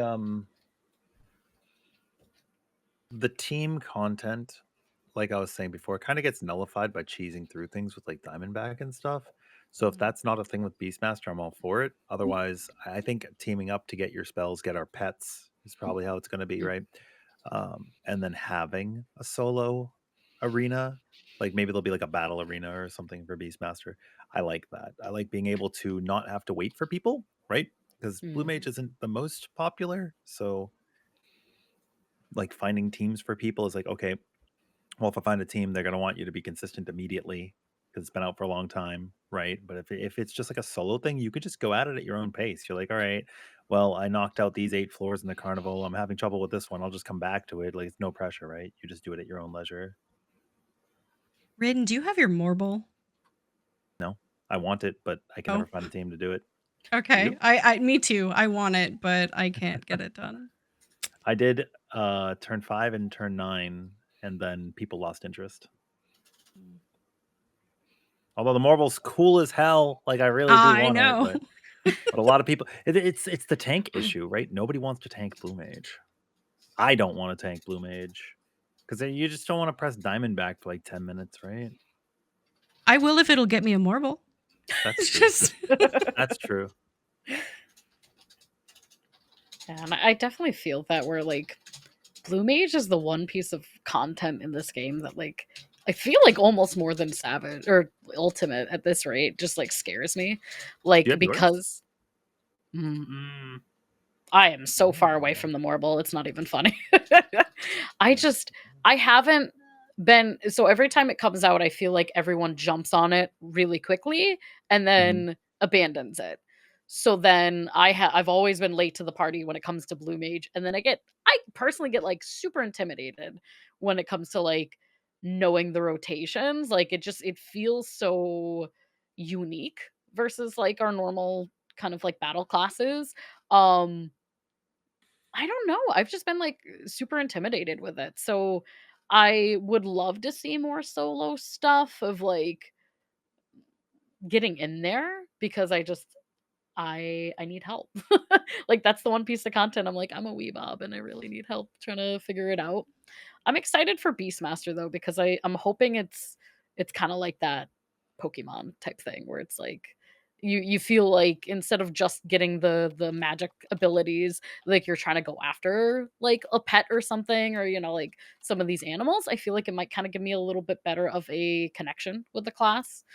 Mhm. But we will see. I'm excited. Well, I mean, that's the last thing that let us down, right? So we were hoping Island Sanctuary would be like a Stardew Valley Harvest Moon type experience, and it was not. So if we're But it was looking a at Beastmaster, vibe. if I we're looking at loved Island Sanctuary. so if we're looking at Beastmaster to be like a monster collection thing, it's not gonna be that. Just prepare to be disappointed. Dude, I really liked it. It was cool, and, like, we got to actually customize our stuff at the end for, like, for the areas. So that's just me. I like being able to just mindlessly click things while I'm doing something else. Hmm. I hope that I think have they officially said if they're not updating anymore to the Island Sanctuary as we know it?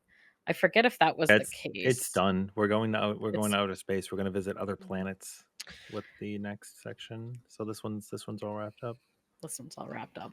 I'm Now they're excited saying though. Hmm? Yeah, they're saying that should be more like an Ishgard restoration type thing, where an entire world is working towards an outcome. And so we want to be careful with that. I did some very unhealthy things during the last Ishgard restoration in order to rank on my world. So let's hope that that's not part of it. But you know, Depends I on the world did you're really on. enjoy It it. gets very sweaty very fast. Yeah, I'm like not a crafter person. So like I went into Ishgardian Restoration like, yeah. And then I just saw people just like flooding the ranks and I'm like, never mind. Like I'm Mhm. No, not cut out I for this. Yeah, I did 8-hour stretches a day every day in the diadem. Like I was one of those people. It was not okay. Oh, I'm gonna circle back to something that was said a bit ago from Div about the Mhm. when we were talking about like job identity and new jobs and stuff. Div was talking about defensive tanks. They've Mm. actually already done that, and it was horrible. Paladin was a more defensive tank, and people just didn't play it. So if you had tanks that were defensive and tanks that were offensive, you just never had the defensive tanks. You just take whichever one does more damage because the content has to be designed in such a way that the healers can heal the tanks that are offensive, right? Because everything needs to be completable by every job. So you just would never play them, which is what happened. It was very sad. And now like thinking of that too, like a little bit of branch off of the tanks, but just like healers. How have you guys liked the identity right now we have the way that they've reworked healers at least you have like your pure healers and your shield healers and they've kind of been like I think of Astro the most of Astro used to be this in between could flex between regens and shields and it got forced into this box of like nope you are a pure healer now you're a regen healer. um I have such mixed thoughts about it but I would love to hear what you guys think about just like especially that system. Okay. Um, From a okay. casual point of view, I loved Astro when it was both, and I don't like that they took that away. Um, there does seem to be a difference in party makeup for like alliance raid content if you have like I don't even know if it's both or neither, but if you have like a white mage and an astro, you do kind of struggle sometimes a little bit more than if you had a couple of sages or a sage and a scholar. But I don't know. From a casual point of view, it shouldn't really exist. Now, I do want to hear from a not so casual point of I view. mean, that's even a byproduct. Like, you know how many times I've gone into an alliance raid and it's like double regen healer and like a bunch of melee. So now you don't have any reses if you're if you didn't have enough Mm, shields for the mechanic. So that's definitely happened. Um, I mean, I think it would be really cool if instead of new jobs each expansion, say this is like a building upon what I said before. If after level 100, instead we just sub jobbed, because then you have endless possibilities. Well, Mm. yeah, you have a number of possibilities, but it becomes a lot better, right? Um, I think that would be cool. So instead of having, diurnal and nocturnal sect, if you astroed and then you like subbed sage, now you have more shields built in, or maybe you subbed red mage, so you had more instant casts or something. I think that would be really neat, personally. mhm.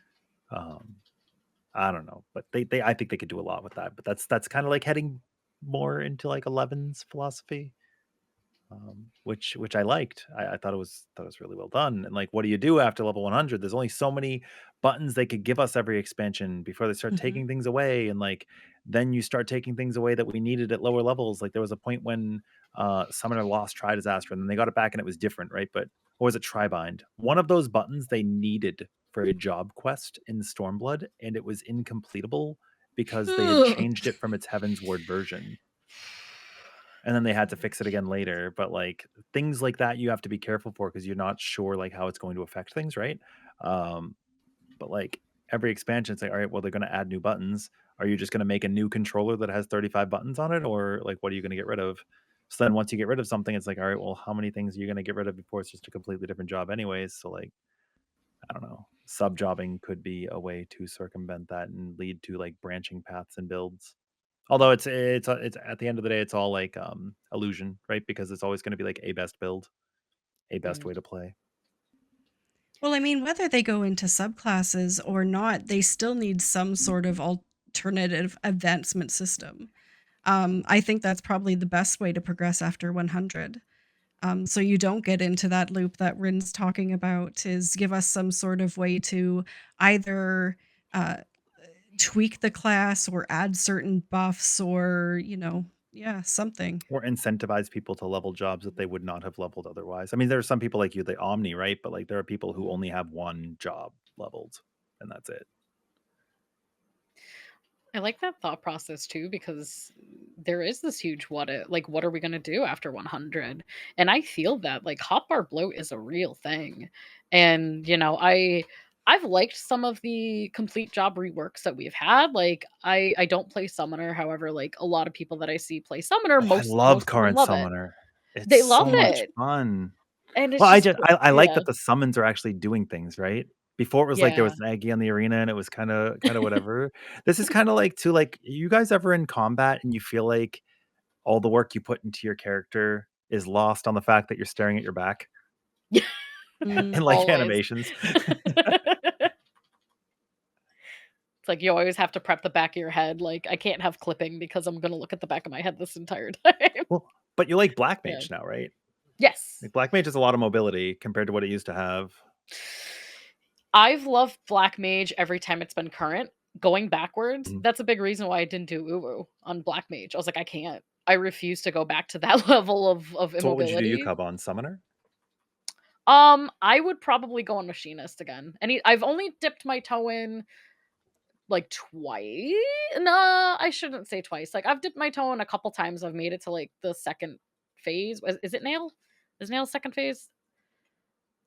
I don't remember. But Yeah, Nail second phase. yeah, I've made it up to nail and not anything past that.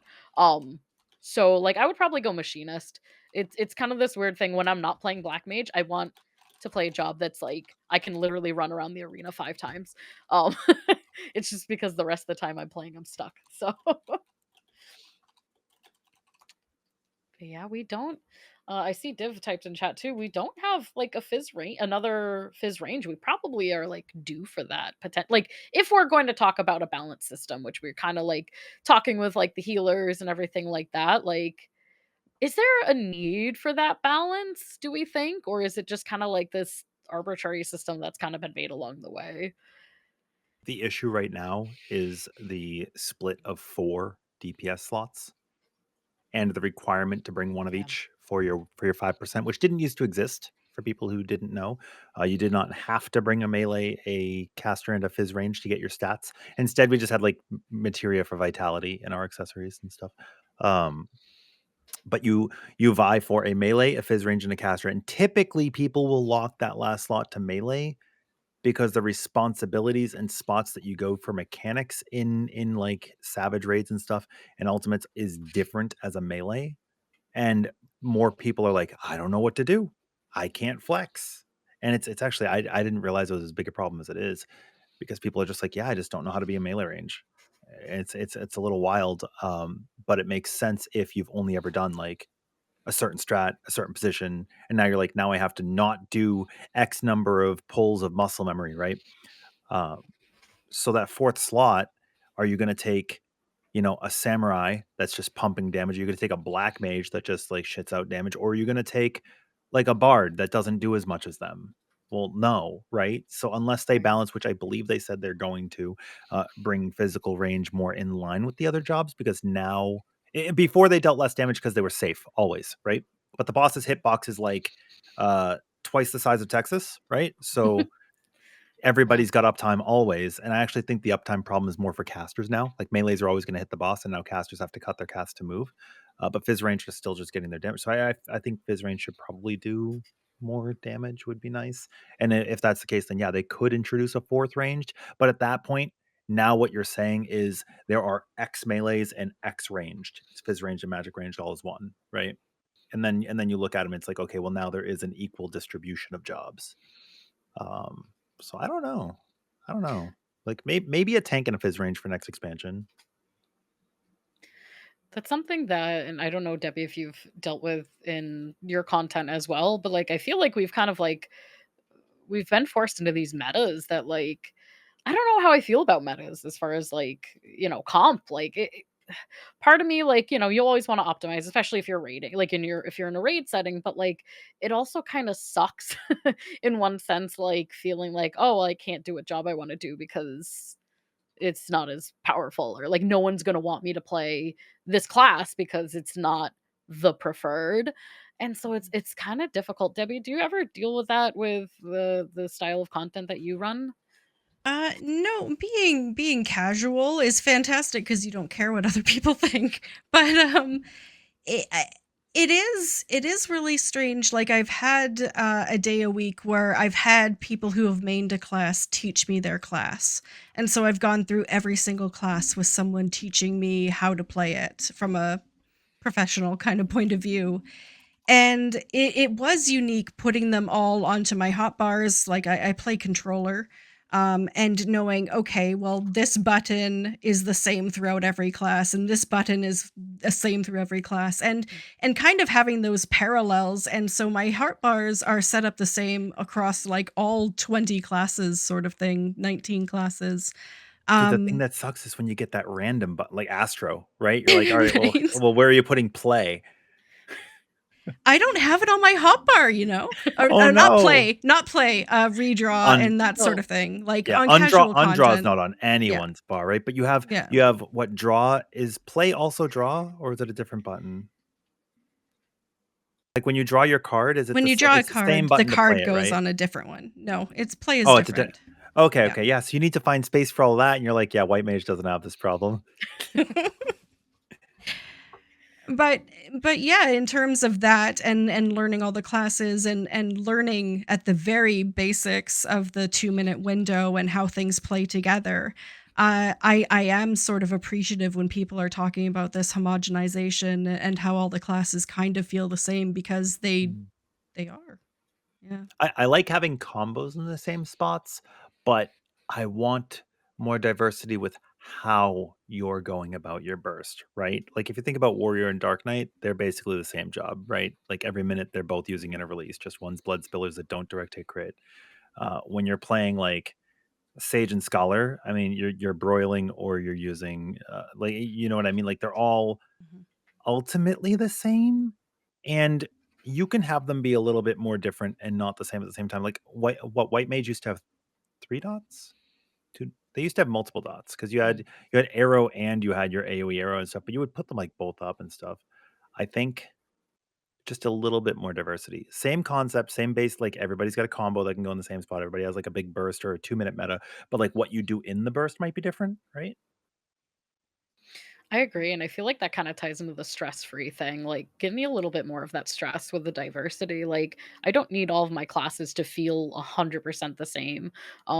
I loved like, I like Astro overall now, but that's a class that I loved the uniqueness of, like, you kinda went back and forth between shield and regens, like, it just felt like a big huge part of its identity that I feel like was kinda stripped to fit in a cookie cutter mold, and I hope we kinda step away from that a little bit, like you said, Ren, like, maybe similar combos, but, like, the rest of the class Well, should feel diverse and unique. y'all both play machinist, right? Mhm. It's like, you know, when you go into hypercharge, it gets really fast. Yeah. I Yeah. kind of hope Viper does the opposite in their burst window and their GCD gets really slow, but then they have follow-up animations that are OGCDs in between. So like a really slow GCD with 2 OGCDs in between. So like, because they're what? They're gonna put their daggers together and then it Mm. becomes like a long like so then like maybe you do a powerful swing with like 2 follow-up twirls or something of that nature. That would be a little bit more different and maybe not encroach the need for people to get like wrist protection. Everyone just gets a free wrist brace with, Yeah. you know Well, also oh, ping, right? Like there are people who don't yeah. play like Gunbreaker and don't play like Astro, don't play Machinist because they have high ping. And like, I cannot do the same burst that you do, so I cannot play the same as you. But if you had something that goes a little bit slower, that would be a little bit more like pleasing, right?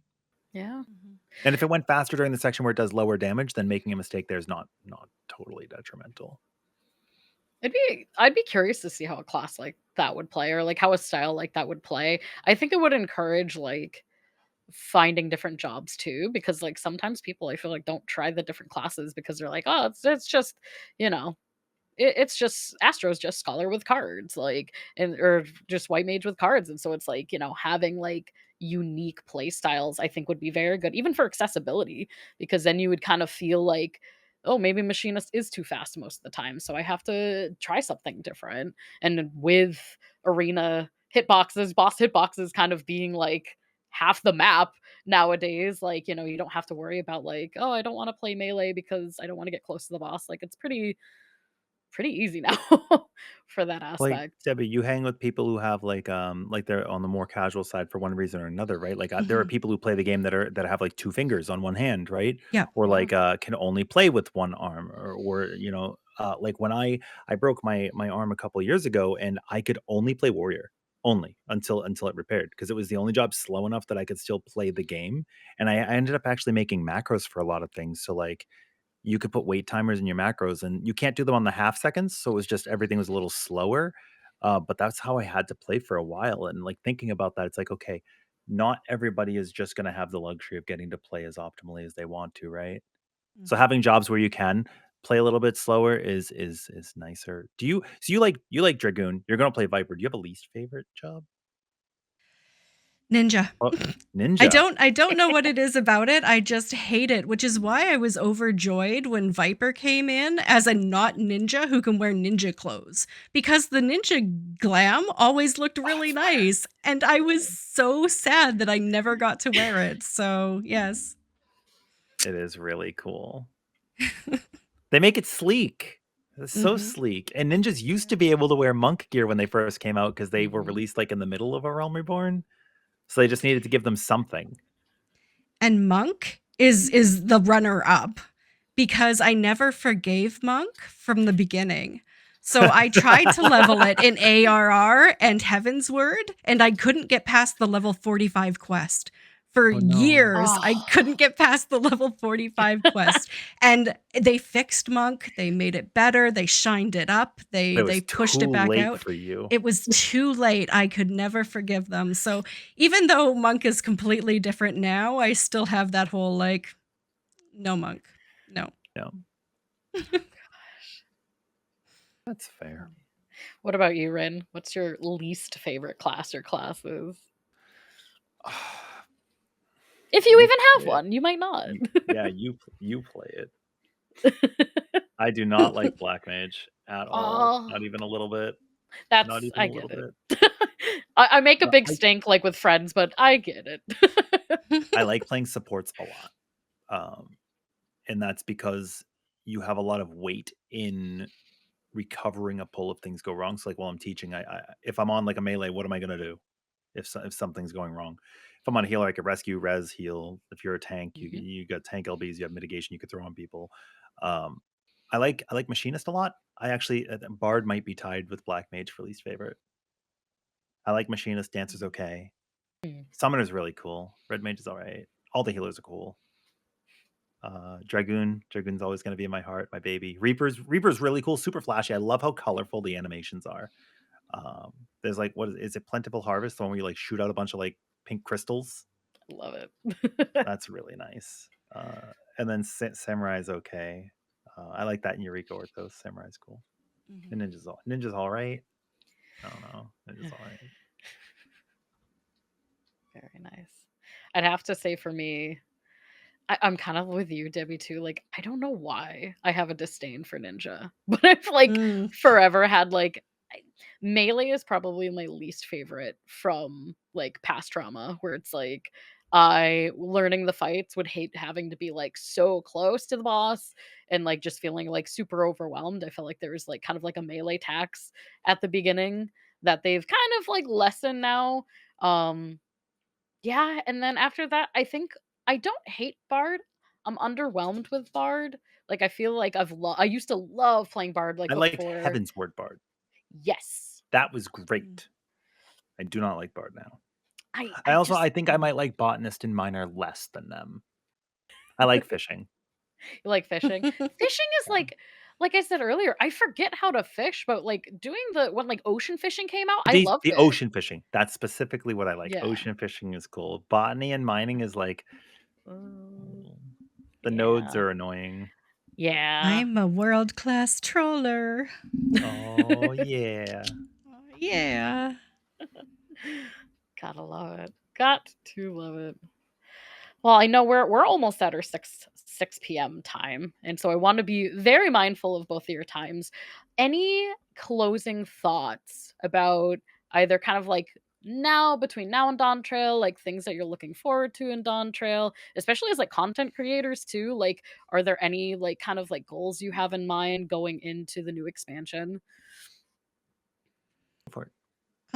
Yeah, I mean, as a new player, casual player, returning player, disabled player, anxious player, creator, especially with Xbox players now, I have been doing a lot of updated tutorials and guides and stuff for dungeons and raiding, which is super important. So I know my plate's gonna be full, until then. And definitely, I am looking to see people come back. Like, we're starting to slowly see it. This is just the beginning of some people returning after the, kind of hiatus after Endwalker ended. So, as people return to the game, as they get excited, as Dawntrail drops, like, just having all of the friends come back and everyone come back is just gonna be super exciting. So, yeah. That's fair. How about you, Ren? Nope. Nope. Okay. All right, then that was our talk. No. I mean, I've been taking a little bit of a break lately. Like I'm still playing like 3 or 4 days a week still, but like instead of playing 7 days a week all day every day, I've been playing some other games that have come out lately. Like we had Rebirth, Good. Grand Blue Fantasy and stuff, and then like we have PAX East coming up in just a week. I Woo mean, woo. I don't know if anybody in this round is going or I not, don't but like know, fatty. I don't live in Massachusetts. What are you talking it's gonna about? be cool. Whoa, don't dox yourself. Listen, I PAX is know. coming. It's gonna be a great time. Hopefully, we get a Dawntrail release date. There's gonna be a 16 panel as well. So, like, 16 was a great Yeah. game. We're gonna get more like Leviathan, the Lost lore maybe. And then we got just the road to Dawntrail is gonna come up a lot faster. The older I get, the faster time Mhm. passes, right? So like it's gonna be on our Who you doorstep before you tell? know it. But before then I'm Definitely. just like helping people clear fights and playing some other games and prepping.